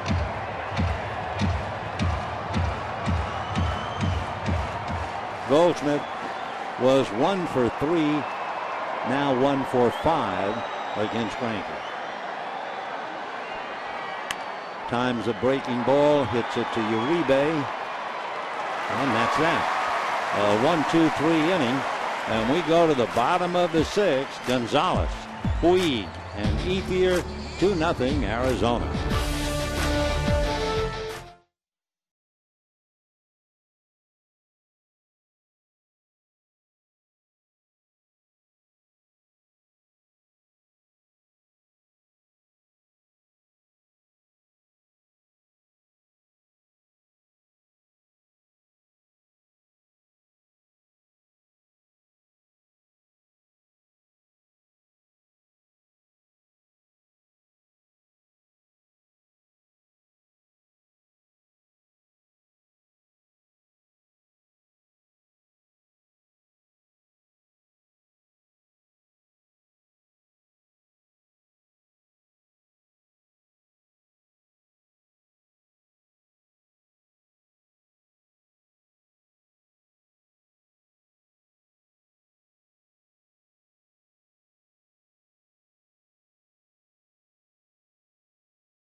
It will be Gonzalez, Puig, and Ethier, and if anybody gets on, Uribe against Ian Kennedy. Gonzalez has struck out and singled. Puig has grounded out and struck out. Ethier has singled and flied to left.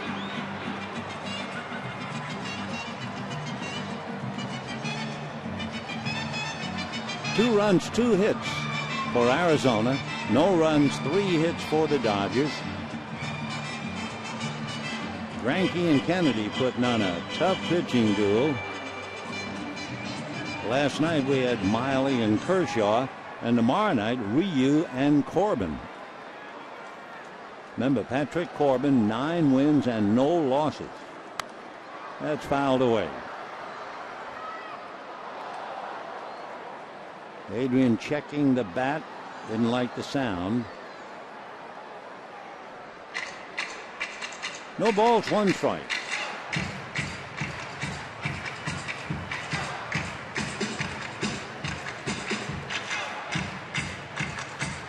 For a professional baseball hitter, the bat is the difference between a Stradivarius and a fiddle. 0-1.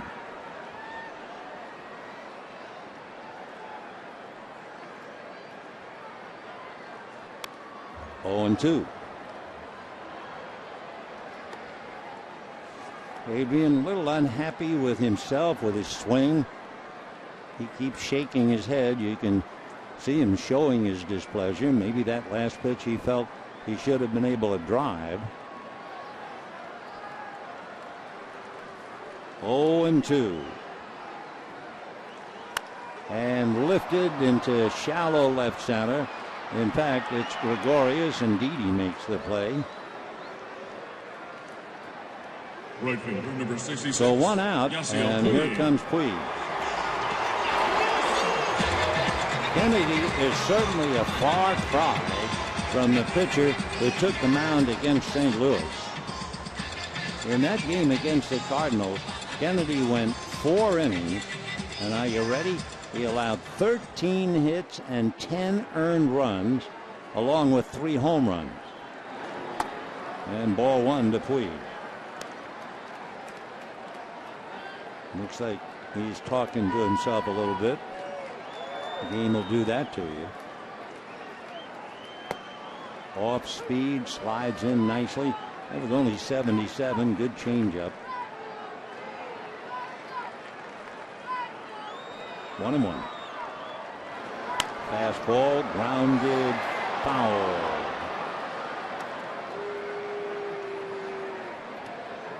One of the things I know that Puig was told about in advance, they're going to throw a lot of slow stuff to you. And he has been getting a lot of that. They're getting a lot of that.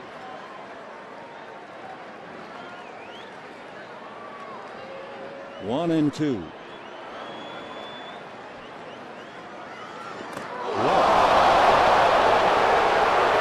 Puig is hit by the pitch.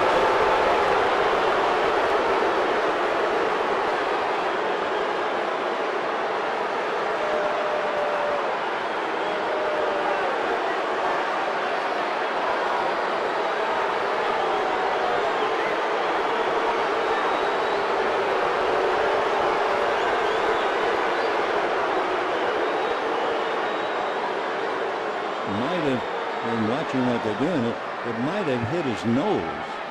His eyes are watering.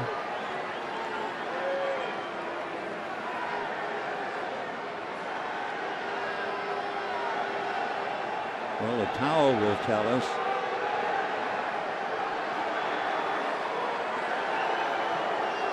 Ian Kennedy this year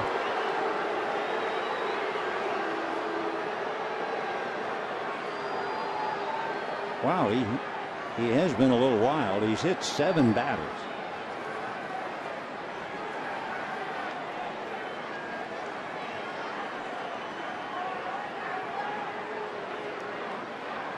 So first we were worrying about Puig's leg when he ran down to first. Now concerned when he goes down on a pitch. They all know they've all been knocked down. Just about every one of them in uniform.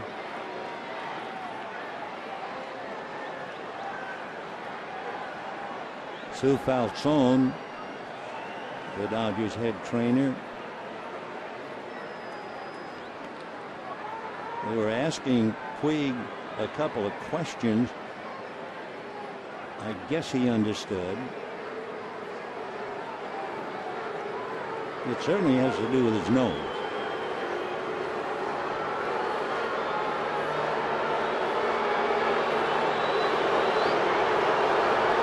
Last year, by the way, Kennedy, and it's part of his game. I mean, every pitcher wants to intimidate the hitters.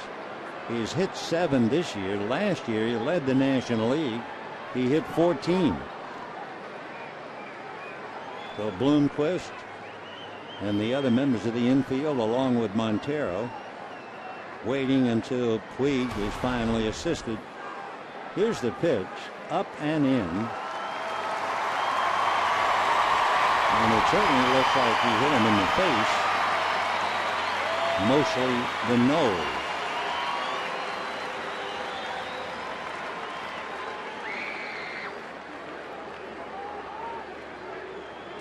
A little blood.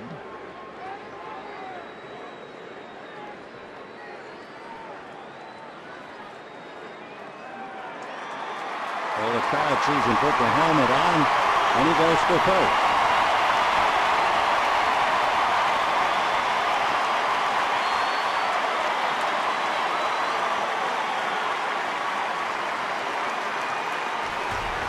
So remember, Zach Greinke hit Ross opening up the 5th inning. And now Kennedy levels Puig with 1 out in the 6th. So Puig at first, 1 away, and the batter Andre Ethier.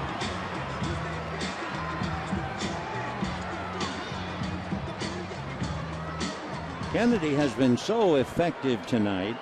And you know, we're always talking about foul balls as a tip-off on a pitcher. The Dodgers have swung and missed 15 times so far through 5 innings.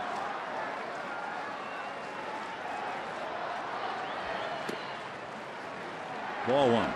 Puig does not figure to run. He doesn't know the pitchers. He doesn't know their moves. Probably the Dodgers would just as soon keep Goldschmidt on the bag at first and keep the right side of the infield open.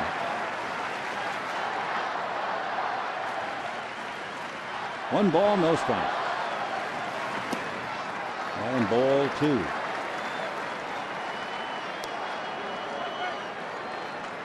Ethier, coming into the game, was hitting .273 against Kennedy, 6 hits and a home run. He's 1 for 2 tonight.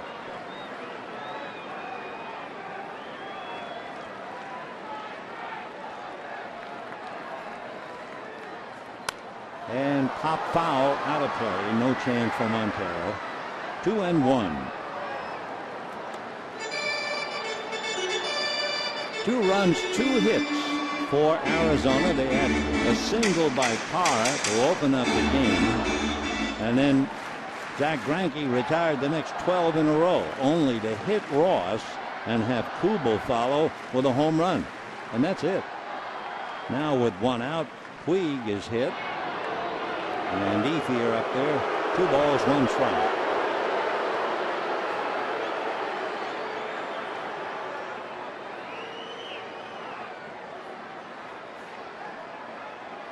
Waiting on deck, Juan Uribe. 1 away. And a strike. 2-2.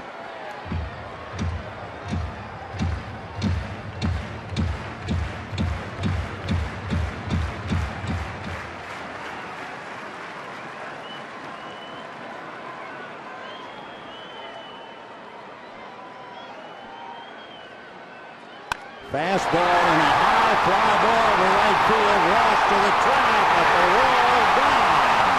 Home run by Ethier. And we have a 2-2 tie. And we have a strange replica. Remember, Ross was hit by a pitch and Kubel homered. Puig is hit by a pitch and Ethier homered.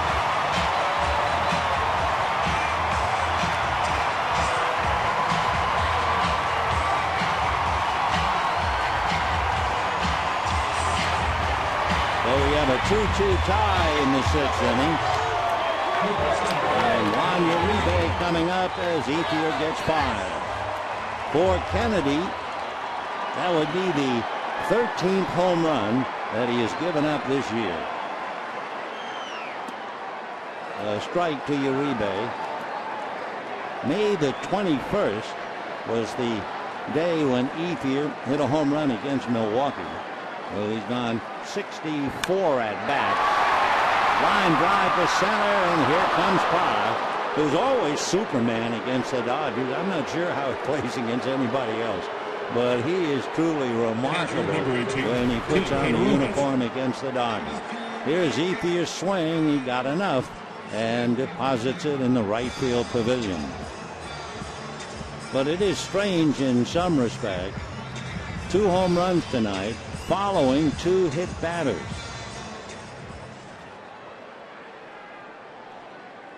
So 2 out. Here's Federowicz in a 2-2 tie. Fastball winds up in fastball alley. Second deck behind the plate. So Andre Ethier gets the Dodgers even. His 5th home run. He has 17 runs batted in. He and Puig combined, although Puig scoring a run the hard way. 1-1 to Tim. 2 runs, 4 hits for the Dodgers. 2 runs, 2 hits for Arizona. And we're in the bottom of the 6th. Off speed, floats that in there at 77 miles an hour.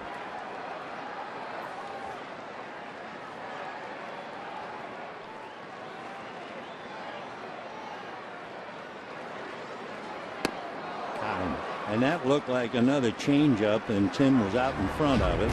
But Puig is hit by a pitch, and he's okay. Andre Ethier hits a home run, and at the end it's 6. We have a 2-2 tie.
Yasiel Puig, okay. Strange kind of a game, we told you. First of all, Cody Ross was nicked by a pitch, and then Kubel followed with a home run. And it was 2-0 Arizona. And then in the 6th inning, Puig is hit by a pitch right on the nose, followed by Ethier hitting one on the nose, and we have a 2-2 tie.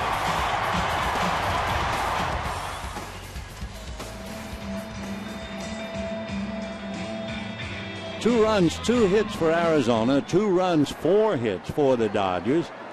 Montero, Ross, and Kubel coming up in the 7th.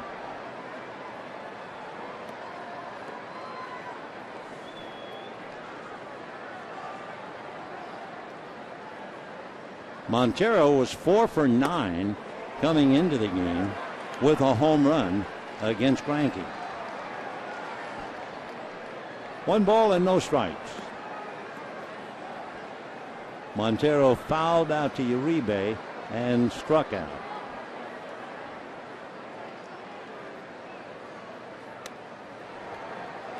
Through 6 innings, Kennedy has made 91 pitches. Greinke had made 78.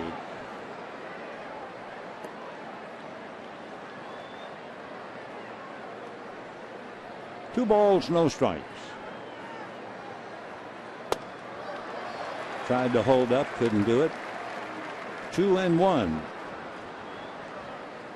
Miguel Montero. Boy, he sees a lot of work. Seems like he's caught every inning of a Dodger-Arizona game for years. He's from Caracas. And did that hit him? I think it went behind him and hit him. Oh, wow.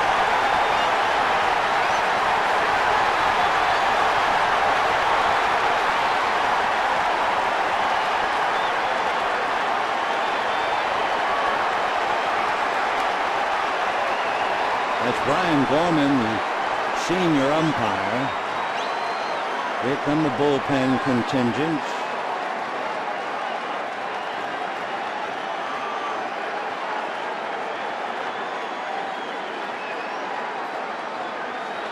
Don Baylor out there.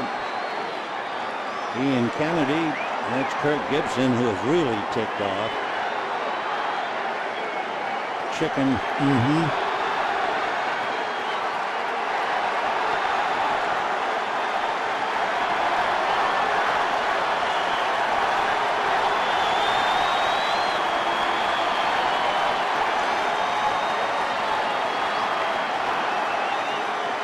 I think that pitch, what really incensed everybody, I think that pitch was behind Montero. We'll have to look at the tape. Just see where it is. Yeah. And of course, that's the worst. Instinctively, the hitter is going to back away. And you can see Federowicz telling the veteran catcher, cool it. The rookie umpire is the plate umpire.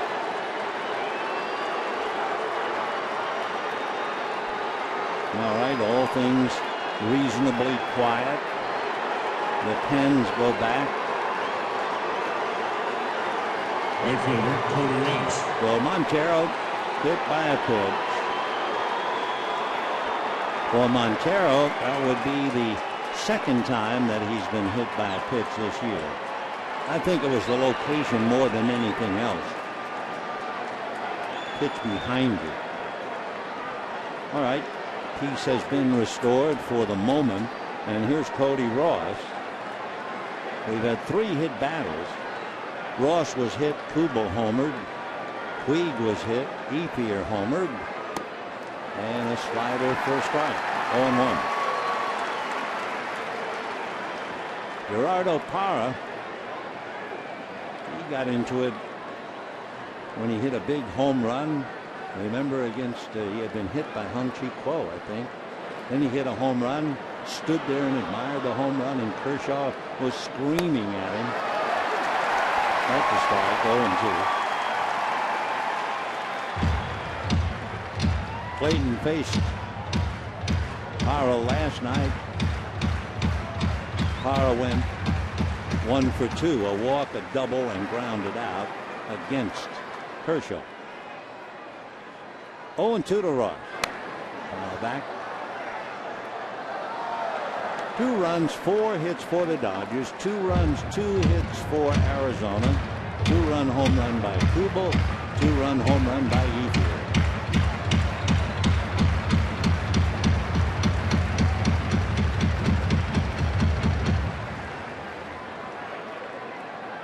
Oh, 0-2 to Cody. In the dirt. Nice save by Federowicz. Although you don't expect Montero to do any running anyway.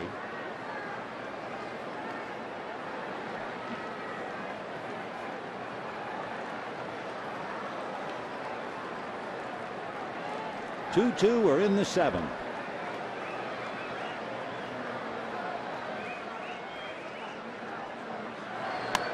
And that's fouled off speed, and Ross really off balance, just trying to hit a 70-mile-an-hour change.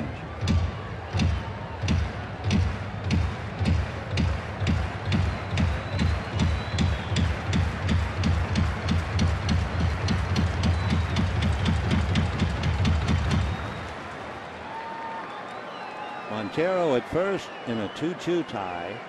Nobody out. So that went from 70 to 91. 2-2 count. Cody Ross from New Mexico played for the Dodgers back in 2005, 2006. And he hits a high pop fly to shallow left. Cruz out, Schumacher in, and it's Schumacher. 1 away. And Jason Kubel, who struck out and then hit the 2-run home run coming up.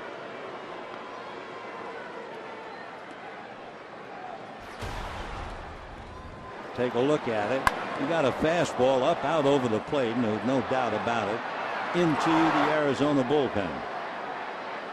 Kubel, a home run hitter, had 30 last year, and that was his 4th this year. Time.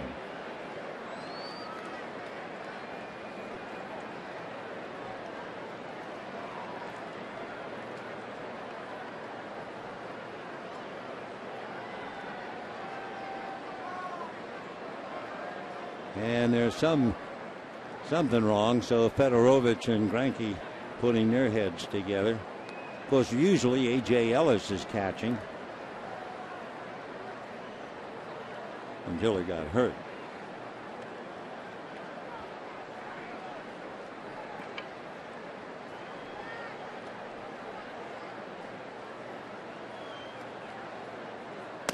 And a strike. 0-1 to Jason Kubel.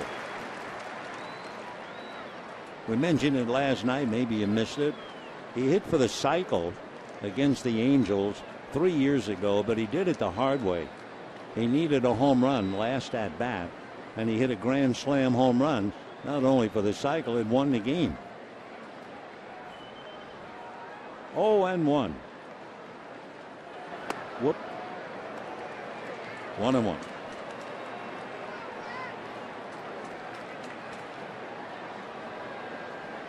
Arizona is doing it a different way. Normally you win at home and you play 500 ball on the road, and that usually does it. Arizona has won more games on the road than they have at home. They are 17-14 at home, 19-14 on the road. 2-1. 2-2. Breaking ball, and he was out in front.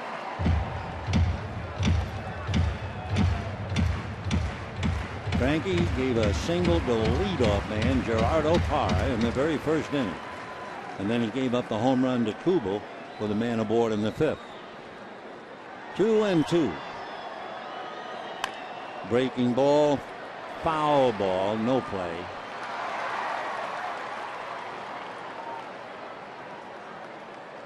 Well, Kubel back up on deck. Martin Prado.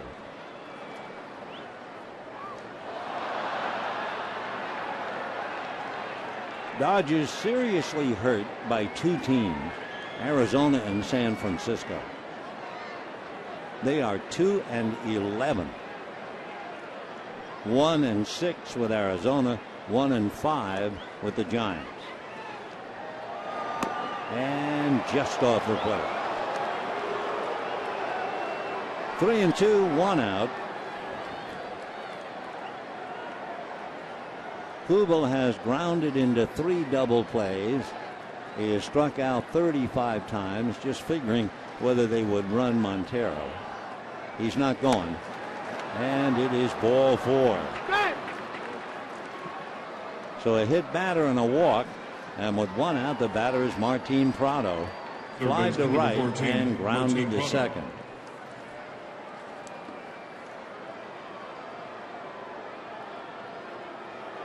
Prado 0 for 2 is 1 for his last 16. Don Mattingly on the phone. Rick Honeycutt to the mound. 96 pitches made by Zach Greinke. That means 18 pitches in this inning.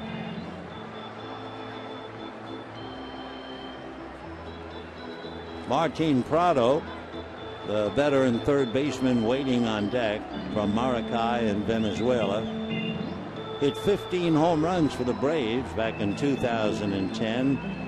He hit 13 in 2011, and he hit 10 more last year. But the Braves traded him for Justin Upton.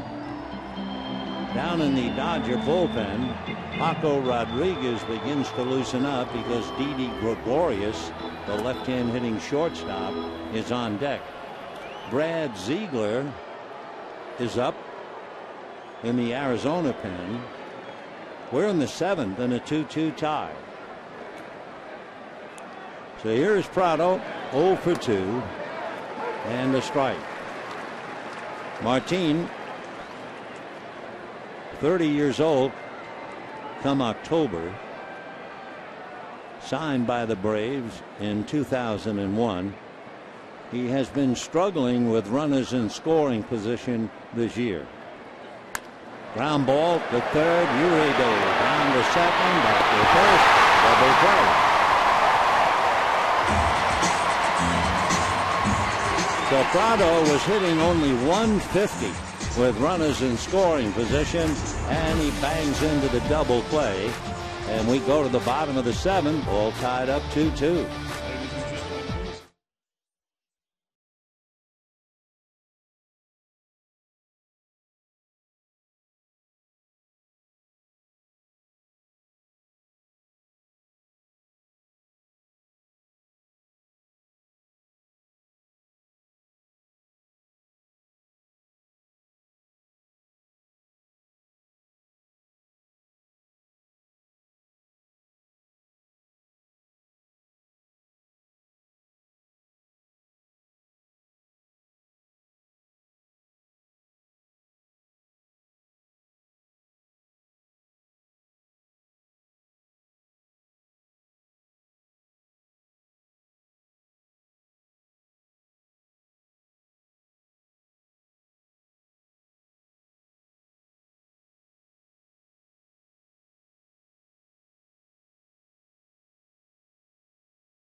Dodger Baseball on KCAL 9 is brought to you by Chevrolet. Find new roads. And by Sports Authority, the official sporting goods retailer of the Los Angeles Dodgers. 2-2 as we go to the bottom of the 7th inning. A pitching duel, Ian Kennedy and Zach Greinke. Greinke has made 98 pitches. He's coming off a game against Atlanta where he made 117.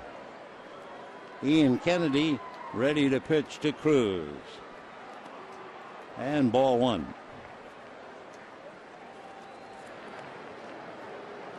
Ian Kennedy's last game, 108 pitches.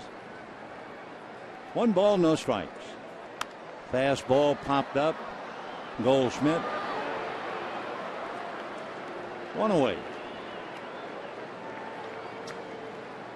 So Greinke coming up, 1 out of the 7th inning in a 2-2 tie. So the Dodgers have their pitcher batting in the 7th. Arizona's pitching spot will be batting second in the 8th.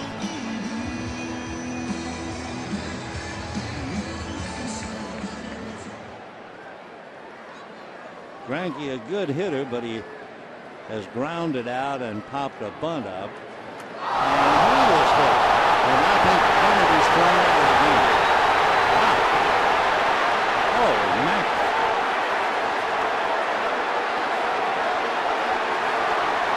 And now they're liable to get angry after that. Uribe is mixing it up a little bit. He's in the middle. Well, Sauerwood went down on 1 knee.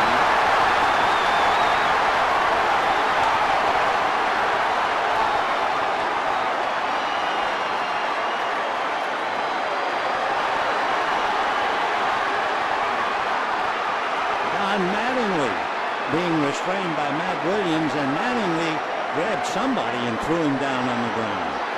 And they are still knotted up. No sense calling off names. They're all there.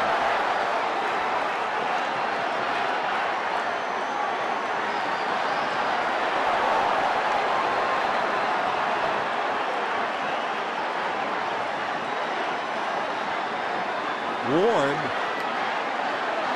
right in the middle of things. And now Mark McGuire and Kurt Gibson, and Matt Williams is trying to restrain Mark McGuire. And Matt Williams keeps saying no, no. And McGuire's getting hot.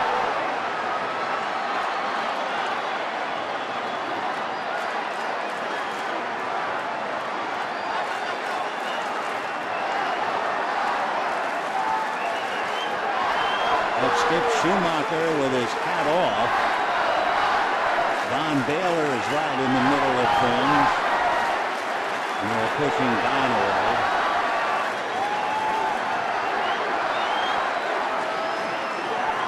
Josh Beckett was restrained. It looked like he and Baylor were having some words. Now is about a little more ready to erupt. Puig is right there. There is Puig hollering at anybody who'll listen, even those who won't.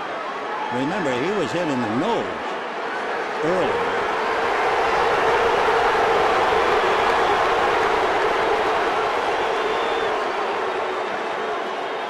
Now they're pulling Mark McGuire away. Eric Hinsky, A.J. Pollock, you can see them all there, but they're not fighting.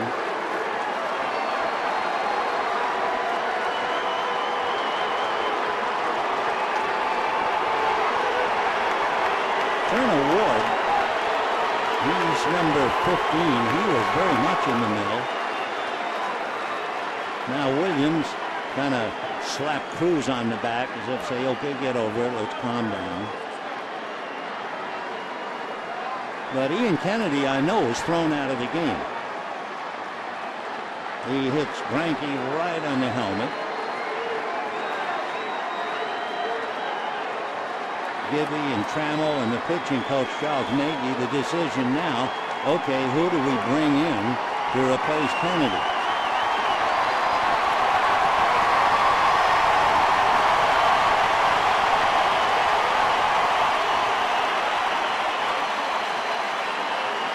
So both clubs retire to the dugout and the bullpens, and we will just have to wait for a new pitcher to be brought in. All four umpires are huddling on the first base foul line. Here's the pitch, and it hit him, I believe, right on the earpiece of the helmet. You can see Clint Fagan, the rookie umpire, throwing Kennedy out of the game, and then the boys started to go after each other. Puig hollering. Goldschmidt was trying to be a peacemaker. See Belisario in there. A lot of hollering. And that's all behind us, thank goodness, and I don't think anybody was seriously injured.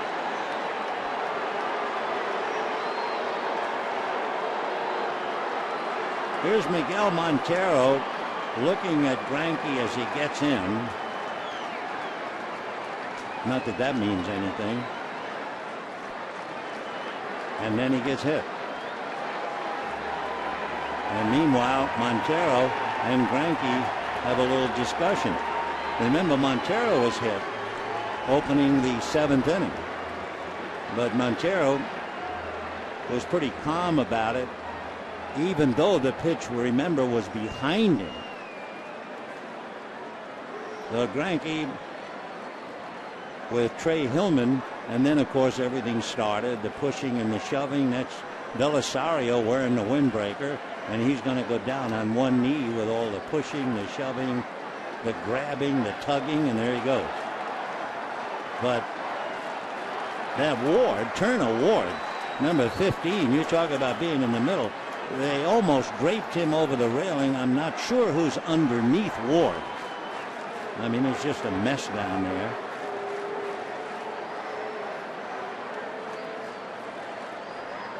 Well, this is unfortunately only the 8th meeting between the two teams. There's Schumacher being restrained by Charles Nagy. Cody Ross was the one who kind of grabbed Belisario, but Turner Ward, they had him over the railing. And there is Montero trying, I believe, to protect.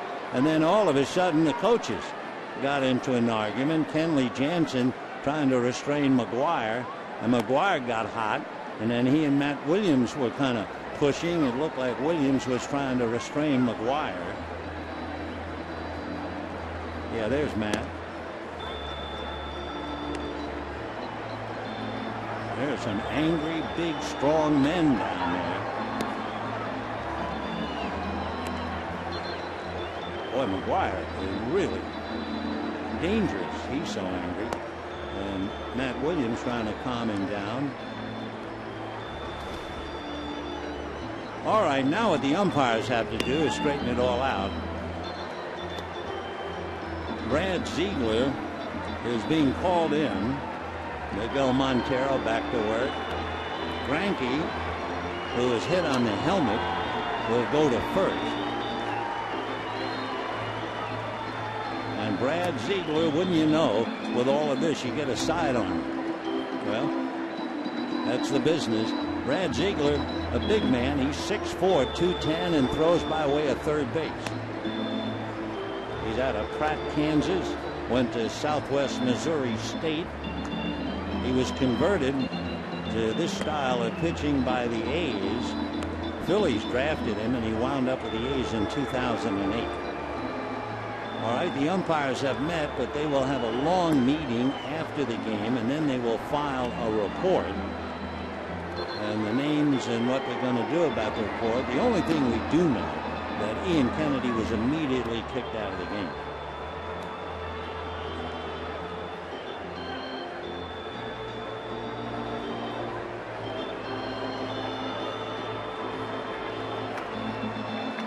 So bottom of the 7th inning, we have a 2-2 tie. Attention, please. Now pitching number 29. Ziegler will be pitching to Skip Schumacher.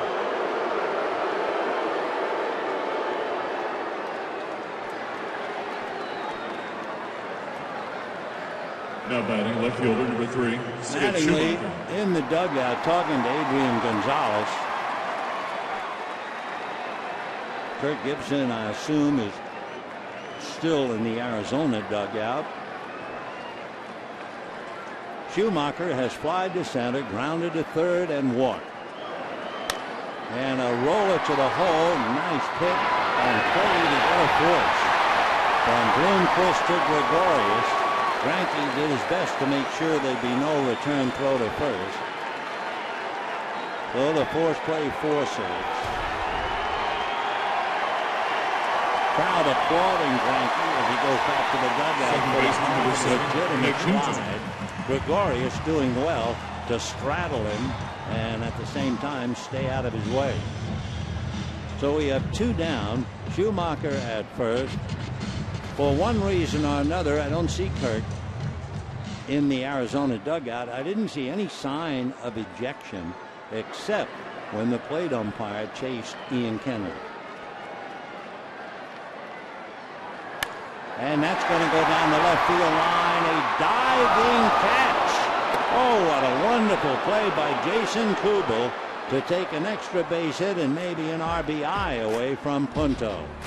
No runs, no hits, and a fine defensive play in left field. And at the end of 7, a 2-2 tie.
He was just called up today, and he's going to take over in right field for Yasiel Puig.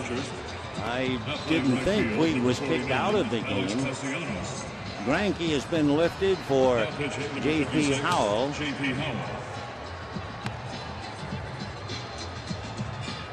So we'll have to wait till we get the official lineup, but we assume Castellanos is going to bat in Puig's spot, and Howell would bat in Greinke's spot.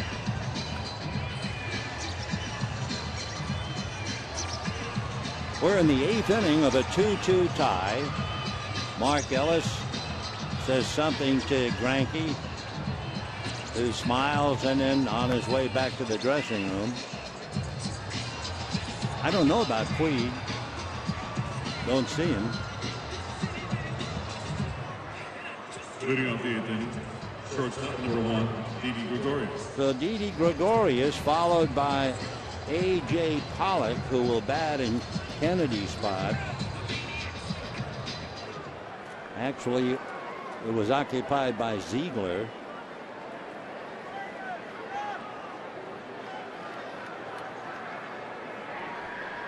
Gregorius fouled out to right, had a 9-pitch at bat and walked in the 5th inning. And ball 1. Gregorius followed by Pollock, followed by Parra.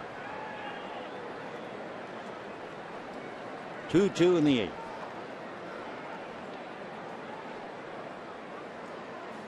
Fastball popped up, going out is Cruz.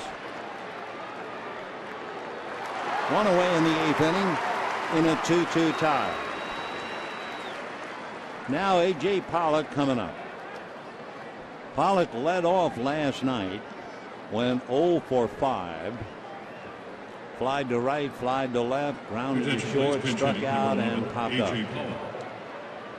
So Pollock batting for Ziegler.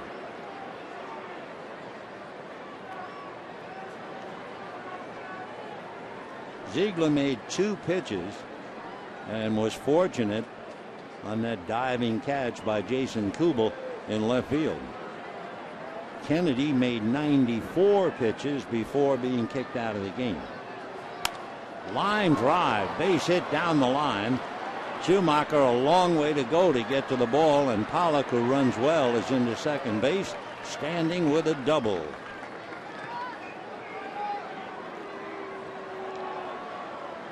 So a tiebreaker is out there at second base.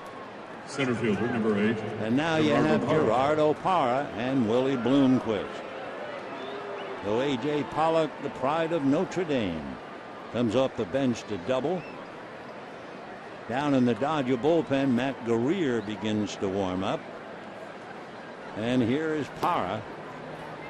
Gerardo single to right, grounded out twice, so he's 1 for 3.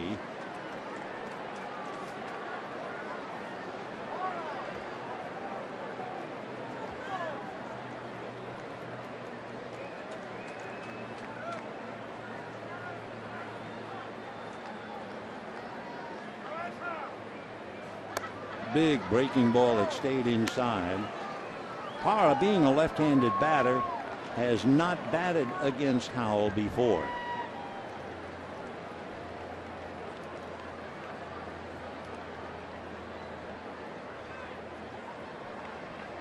One ball and no strikes.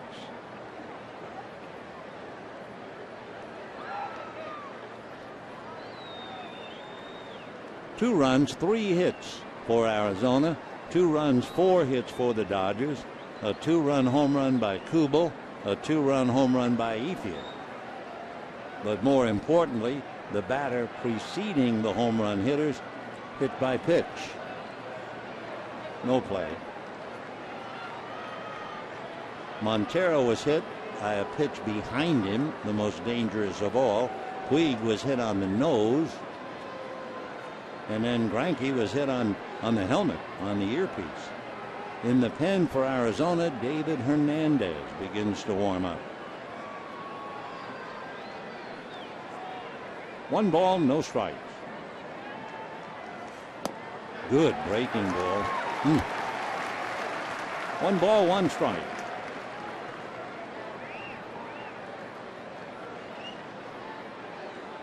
Parra, who runs very well, has a dozen infield hits. He's also a good bunter. You have to worry about that. 1-1. Pickoff play, but no throw.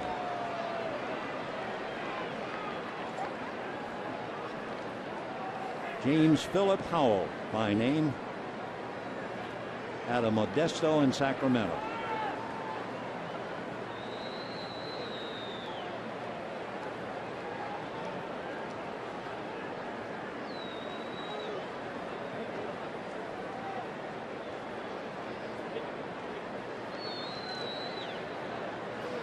Parra hitting .318, 5 home runs, 20 runs batted in, trying to pick up Pollock. 1 out.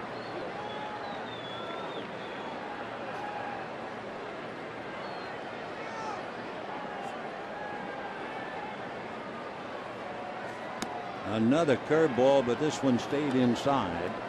2 balls and no strikes.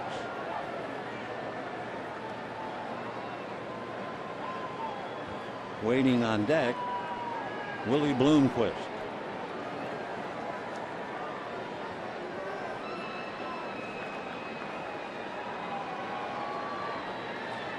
Two balls, no strikes.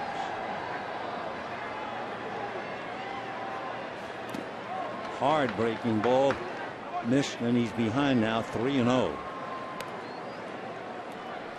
Federowicz looking over to his skipper. The Howell behind 3-0 to the left-hand hitter. Couple of fastballs. JP has a slider, curveball. He also has a splitter and a cut fastball. 3-0. And ball 4.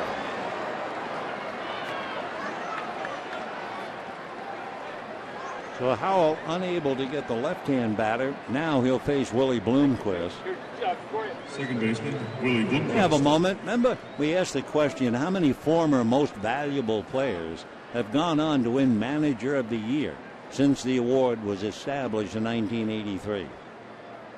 4. And hold it. Here's one. The hitting coach now, Don Baylor. And meanwhile, Don Mattingly is going to the mound. There are the managers and the MVP all rolled into one. Frank Robinson, Joe Torre, Don Baylor, and Kirk Gibson. I was wondering if Kirk is in the dugout. Meanwhile, we'll be right back.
Is brought to you by your Southern California Hyundai dealers.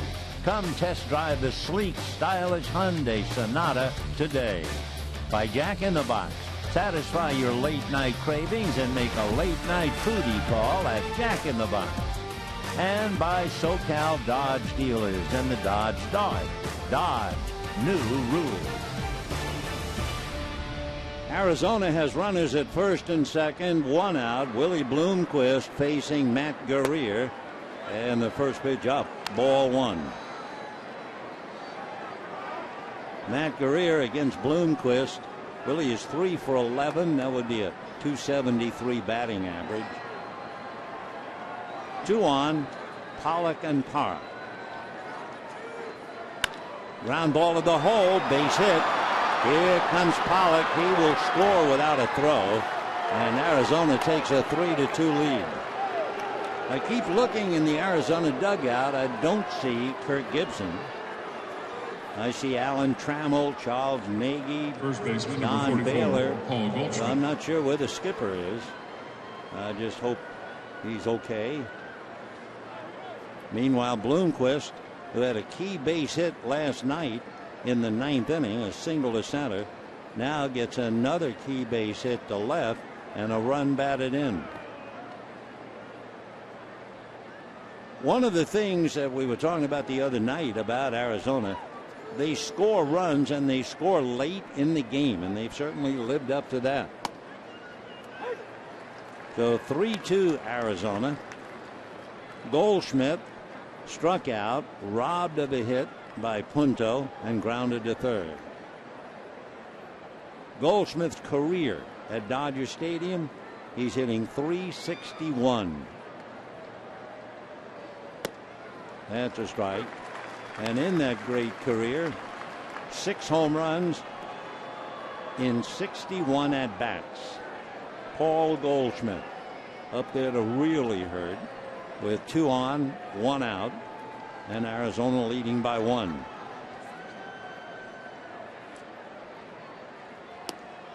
One and 2 the count. Guerrero trying to get him to chase a slider, but he wouldn't do it. Goldschmidt 6'3", about 240. Zach Greinke back out on the bench again, taking in the game with Chris Capuano. 1 and 2. Chased that just off the plate, and he went after it. So Goldschmidt strikes out. Guerrero now has to face Miguel Montero.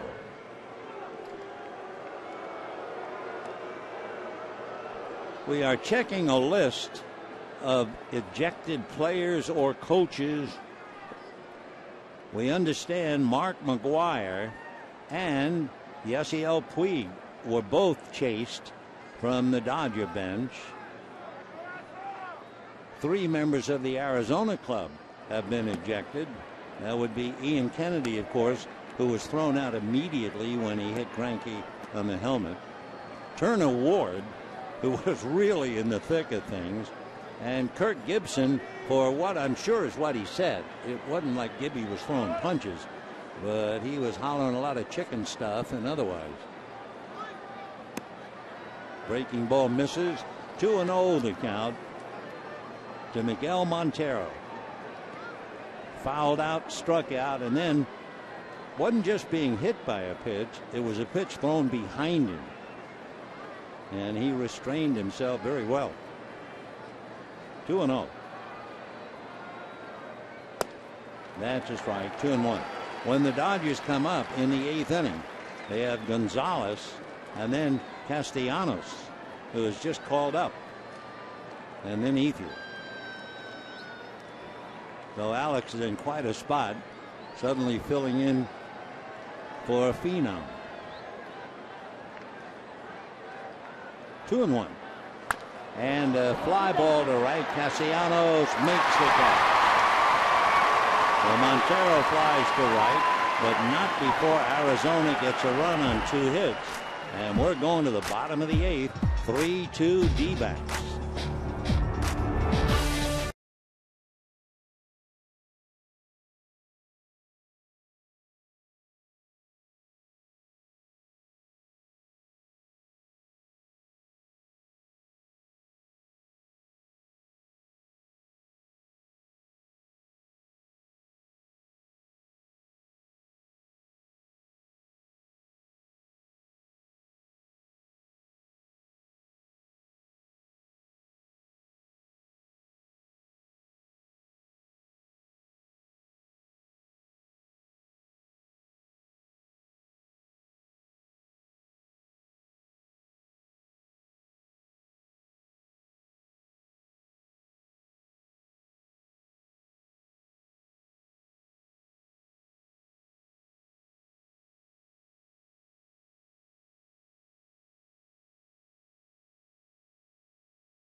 A reminder, the Dodgers will honor the 1963 National League and World Series MVP Sandy Koufax Thursday, June 27th at 7:10. The first 50,000 fans in attendance receive a Sandy Koufax bobblehead, compliments of Mitchell and Ness.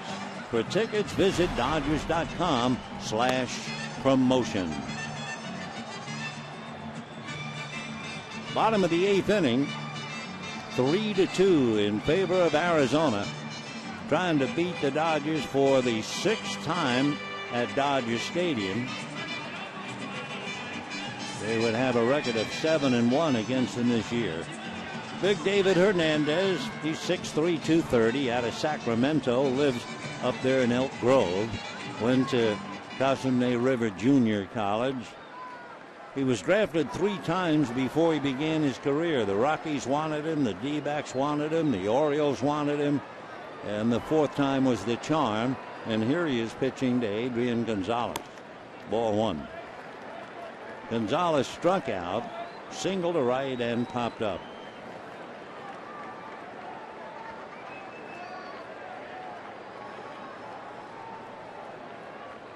One ball and no strikes. High foul off third. Should go out of play and does. I was just thinking about Puig. You know, he played his 9th game tonight, and we were talking about how in such a short span he's done so much. Base hits, home runs, great throws, grand slam, and now he's been kicked out of a game. So he has really been very busy in his young career.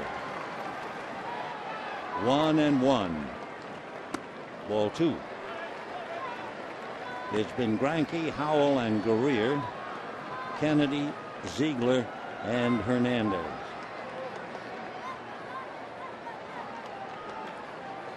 Greinke still here on the rail. Ball 3.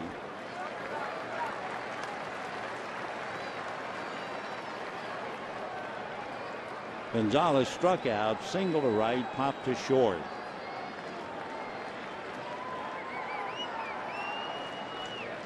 Three and 1. Fastball fouled off. David Hernandez has the 3rd highest number of blown saves, 3, and the 4th highest number of home runs allowed, 5, coming out of the Arizona bullpen. Heath Bell closed it up last night. 3-2. Foul back. Big David came up to the Baltimore Orioles in '09. Stayed with them until coming over to Arizona in 2011. Basically, fastball, sharp curve, change. 3-2. And loses him on the fastball away. So Gonzalez walks, and Alex Castellanos coming up. He just arrived today. He was called up to replace Justin Sellers, who was sent back. Chris Withrow, the pitcher, a right-hander, also came up. Castellanos, born in Miami, Florida, and was originally drafted by the Cardinals back in 2008. You may remember the Dodgers got Alex Castellanos when they traded Rafael Furcal to the Cardinals. He came up for 23 at-bats last year. He had 1 home run, 3 runs batted in. He's an even 6, 195. He beat 27 in August. Alex Castellanos showing bunt and a strike. On deck, Andre Ethier. So Tim Wallach perhaps hanging out the sign.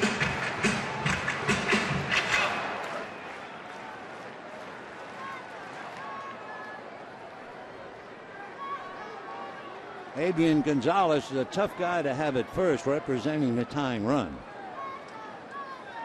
The bunt is down, and he ran into it. Was he out of the batter's box? I believe so. Let's see.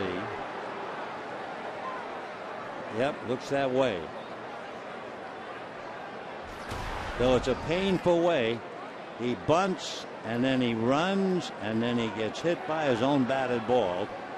So we'll give the catcher, Montero, the put out, and that'll be that. So 1 away. A very frustrated young outfielder runs into his bunt, and the batter is Andre Ethier. Ethier single to right, fly to left, and hit a 2-run home run after Puig was hit, I believe, at the tip of the nose and was out for a little while. I don't mean unconscious. It took him a while before he got back up on his feet. Of course, we've had 4 hit batters tonight. Fastball missed. Dodgers had Puig hit, Greinke hit, Cody Ross was hit, and so was Miguel Montero. 3-2 Arizona. Greinke is still here, taken in the game. 1 ball and no strikes. Off the plate. Ball 2.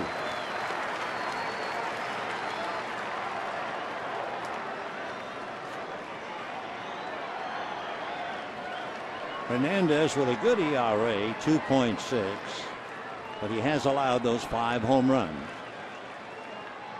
Andre homered in the 6th inning.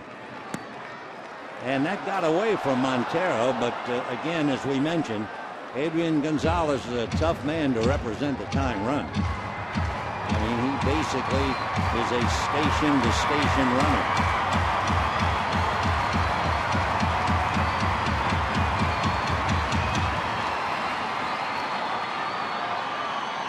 So 3-0. Yeah, they might green light him 3-0, sure. If he likes the location and the pitch. Yep, figured, but it's foul. 3-1 to count.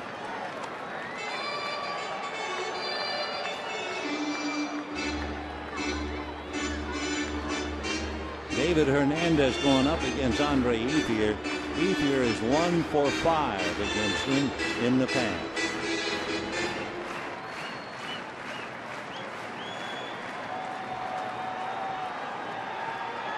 Three and 1.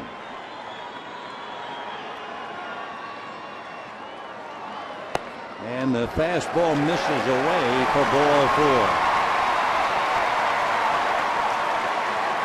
So first and second, 1 out, and Juan Uribe the batter. Montero out to kind of calm Hernandez down a little bit. Uribe is 0 for 2 in the past against David Hernandez. Juan batting .271. 3 home runs, 12 runs batted in. Fly to center on a 3-0 pitch in the 2nd inning with a man aboard. Struck out and fly to center since. Boy, Uribe is 0 for 3. So Hernandez has the tying run at second, possible go-ahead run at first, and 1 out. Uribe, a notorious first pitch swinger, went after a breaking ball. 0-1. 2 on, 1 out, bottom of the 8th, 3-2 Arizona.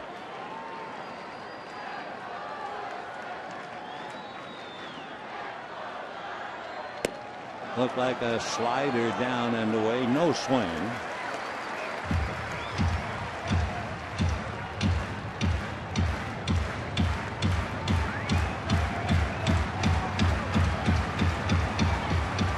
One and 1 the count to Juan Uribe, hitting .271. 3 home runs, 12 runs batted in. Breaking ball in there. 1-2. They said he throws a curveball, and that was the curve, but that previous pitch he calls a slider, and it sure looked like it. Either way, he has the count his way. 1-2.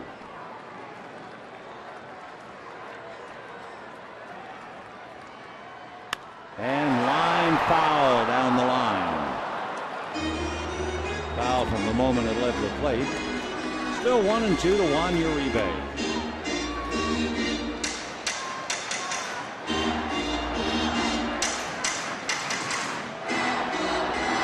David Hernandez, 28 years old. 2 on, 1 out. Fastball. Down and away, and he hit 95. After all those curves and a slider, He came back with a 95 fastball. 2-2. Waiting on deck, Tim Federowicz. 2-2. Another fastball.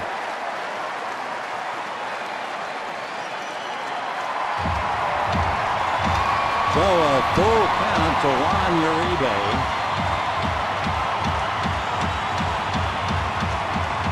Uribe has walked 16 times and he has struck out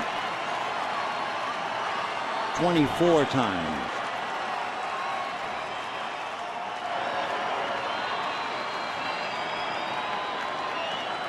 Three and two. Breaking ball high. Look at either the curve or the slider, whatever he wants to call it. And it's ball 4 to load him up. Pitch was up and had a little dip to it. Charles Nagy is going to the mound. The bases loaded, 1 out, and Tim Federowicz coming up. Federowicz has fly to right, single to center, and struck out. So a big moment for the young catcher, not to mention the moment it is for David Hernandez. So Gonzalez at third, Ethier at second, and Uribe at first. The only out was when Castellanos bunted and ran into his own bunt. So Hernandez struggling. He has walked 11 and struck out 30 this year. The infield back in double play depth. And a high fly ball to left field and deep. Back goes Kubel. It's off the wall. 1-run score. 2-run score. Here's the 3rd run to score. And the Dodgers lead the game 5-3 on a double by Federowicz.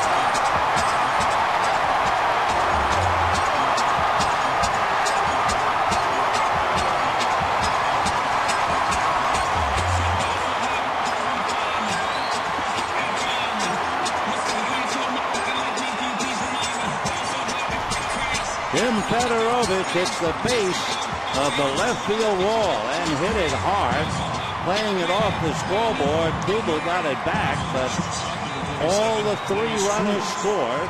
The last one was Uribe just getting in there. So the Dodgers down 3-2, now lead 5-3. And the batter is Luis Cruz.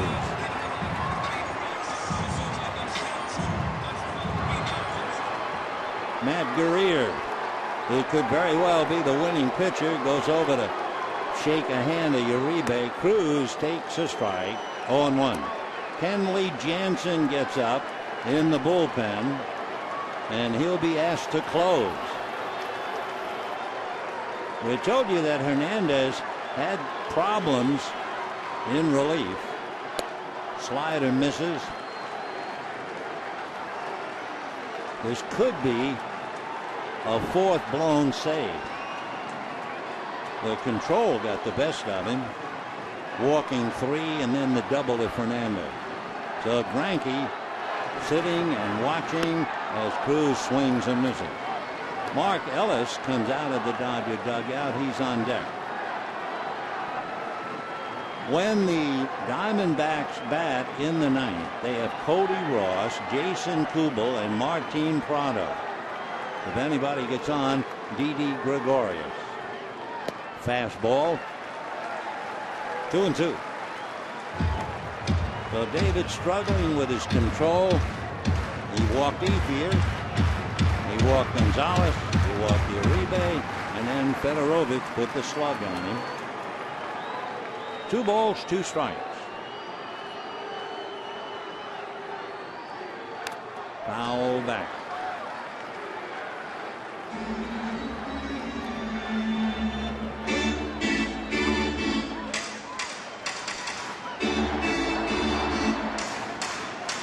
Lewis came into the game hitting 140, and he is 0 for 2. Federowicz at second base, having just driven in 3. You know how many RBIs Federowicz had as Cruz fouls it back? He had 5. And one swing, he picked up 3 more.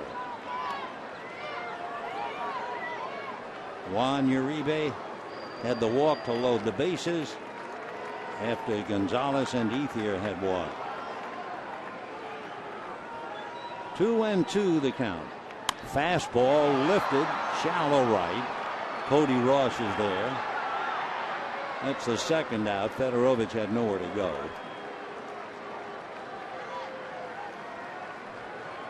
And the batter now will be Mark Ellis, batting for Gurrier.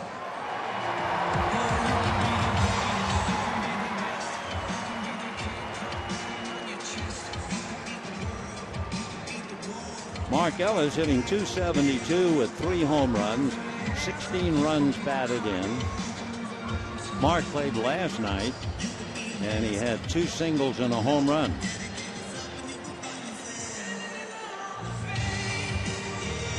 Dodgers have scored 3 on 1 hit. Alan Trammell now going to the mound.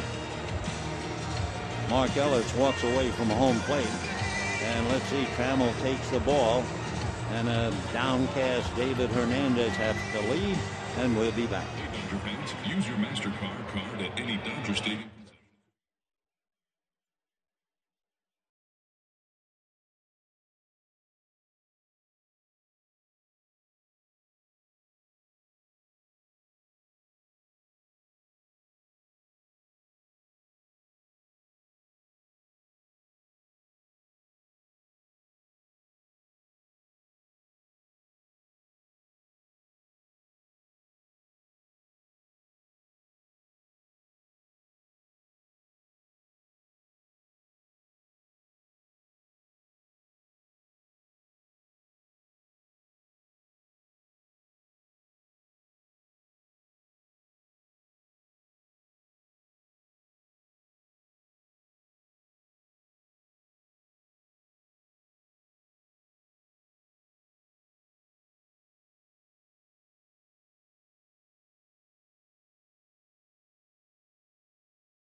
On prime, Dodgers then go east, and they'll play Pittsburgh Friday, Saturday, and Sunday. Move on to Yankee Stadium to play Tuesday and Wednesday, and then go to San Diego for 4. Well, David Hernandez struggling with his control, and he made 29 pitches and gave up 3 runs. Matt Gurrier was the pitcher of record. He made 10 pitches. So we're looking now at left-hander Joe Patterson. First appearance this year. He was originally drafted by the Giants out of Oregon State University. Arizona got him in the Rule 5 draft, and he came up in 2011. In fact, he was in 62 games. Then last year only 6. And he spent the rest of last year and this year at Reno. At Oregon State, he majored in agriculture, and he was on their national championship team back in 2006. So Joe Patterson, 6'1", 210. They say he throws a little bit like Javier Lopez, you know, the left-hander with the Giants. We'll take a look at him. Federowicz at second, 2 out. And Ellis at the plate. Little hesitation. Montero saying, you want me to go over the signs again? So he shuffles his card. And they're not ready. Patterson, basically fastball and a sweeping curveball, they tell me.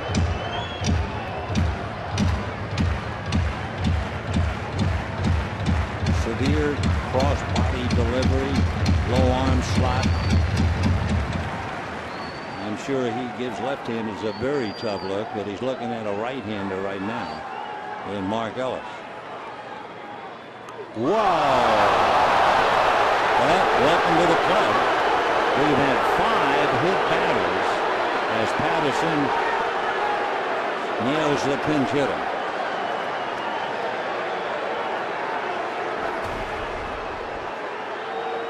Tried to sneak it in there and got him on the leg. Now he will get a left-hand batter, Schumacher. Boy, it's been a while since I've seen 5 hit batters in a game. Just as soon not see another one. Schumacher flied to center, grounded to third, walked, hit into a force play. That's a strike.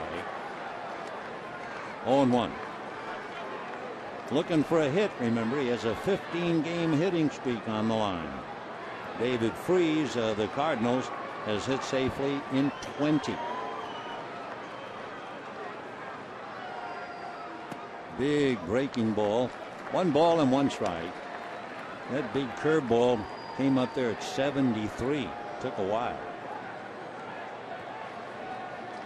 1-1.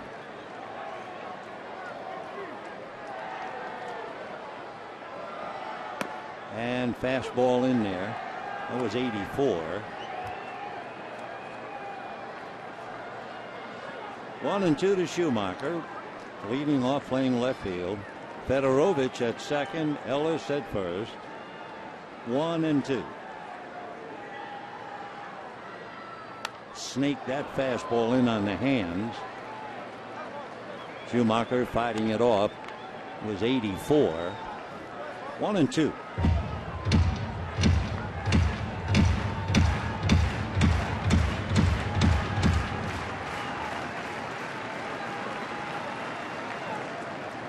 One ball, 2 strikes. That's that breaking ball down and away.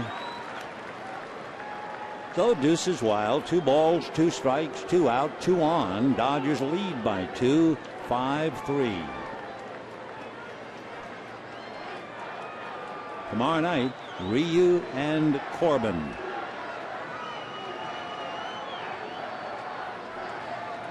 Time.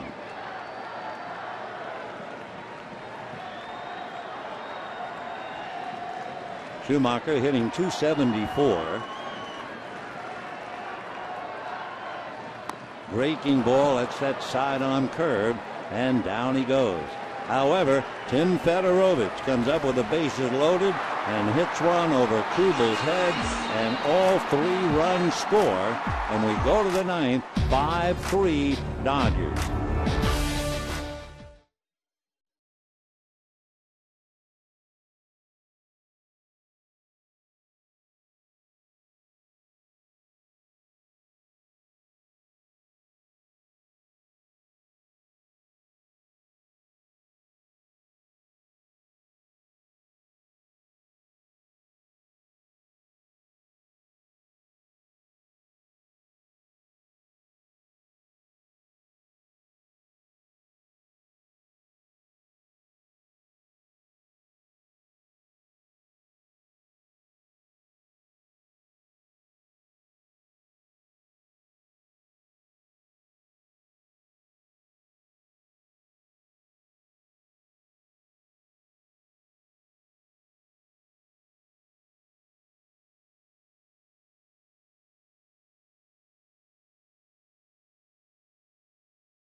Blow for the Dodgers. Tim Federowicz hits one over the head of Jason Kubel off the scoreboard, and all 3 runs score.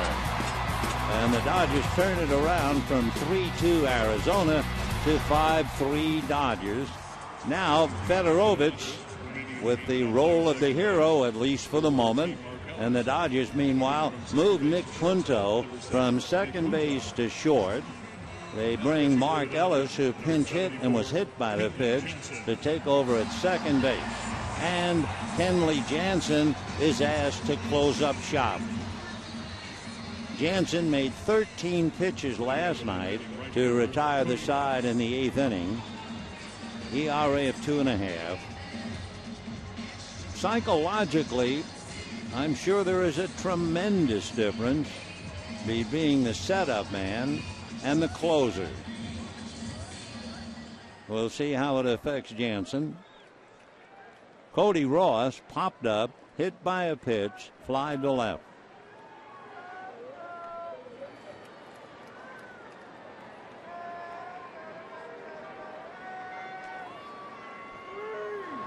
And fastball for a strike.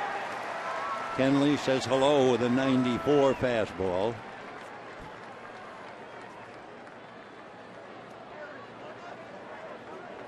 Cody Ross 0 for 4 against Jansen.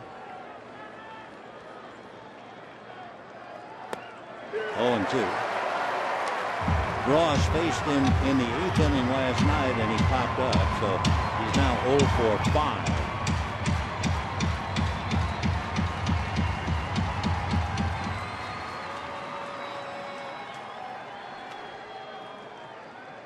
For 5, and he has struck out 4 times against Jansen. Ball 1. That was 97. So it's been Greinke, Howell, Guerrier, and now Kenley. Kennedy, Ziegler, Hernandez, and Patterson. Kennedy ejected from the game.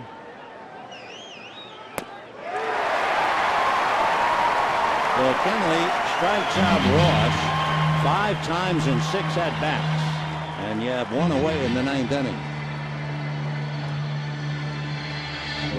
The paid attendance tonight, nice crowd, 42,844, many of whom have gone home at about almost 10:15. Here's Kubel. Struck out, hit a 2-run home run and walked. And a strike.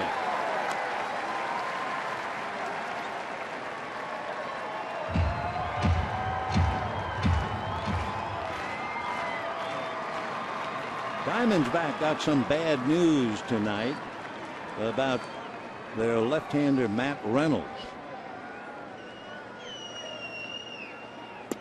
1-1. Reynolds, with an earned run average of 1.9, has a slight tear in the ulnar collateral ligament of his left elbow, and they'll have to shut him down for the next 6 weeks. 1-1. That's in there. 1-2.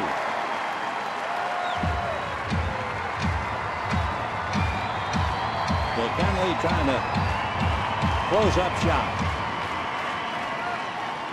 Federowicz driving in big 3 runs. 5-3 Dodgers, 1 out in the 9th. Fastball. That echo was 96. So Jansen comes in, throws strikes, strikes out Ross and Kubel. And the batter will be Martin Prado. Letter high fastball. That was Smoke City, I'll tell you what. 2 down. Prado flied to right, grounded out, and with 2 on and 1 out in the 7th, hit into an inning-ending double play. Didi Gregorius on deck.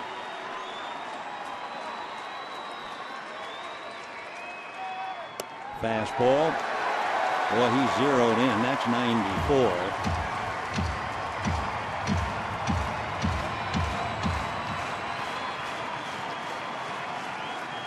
$42,844. So quite a game, and then some.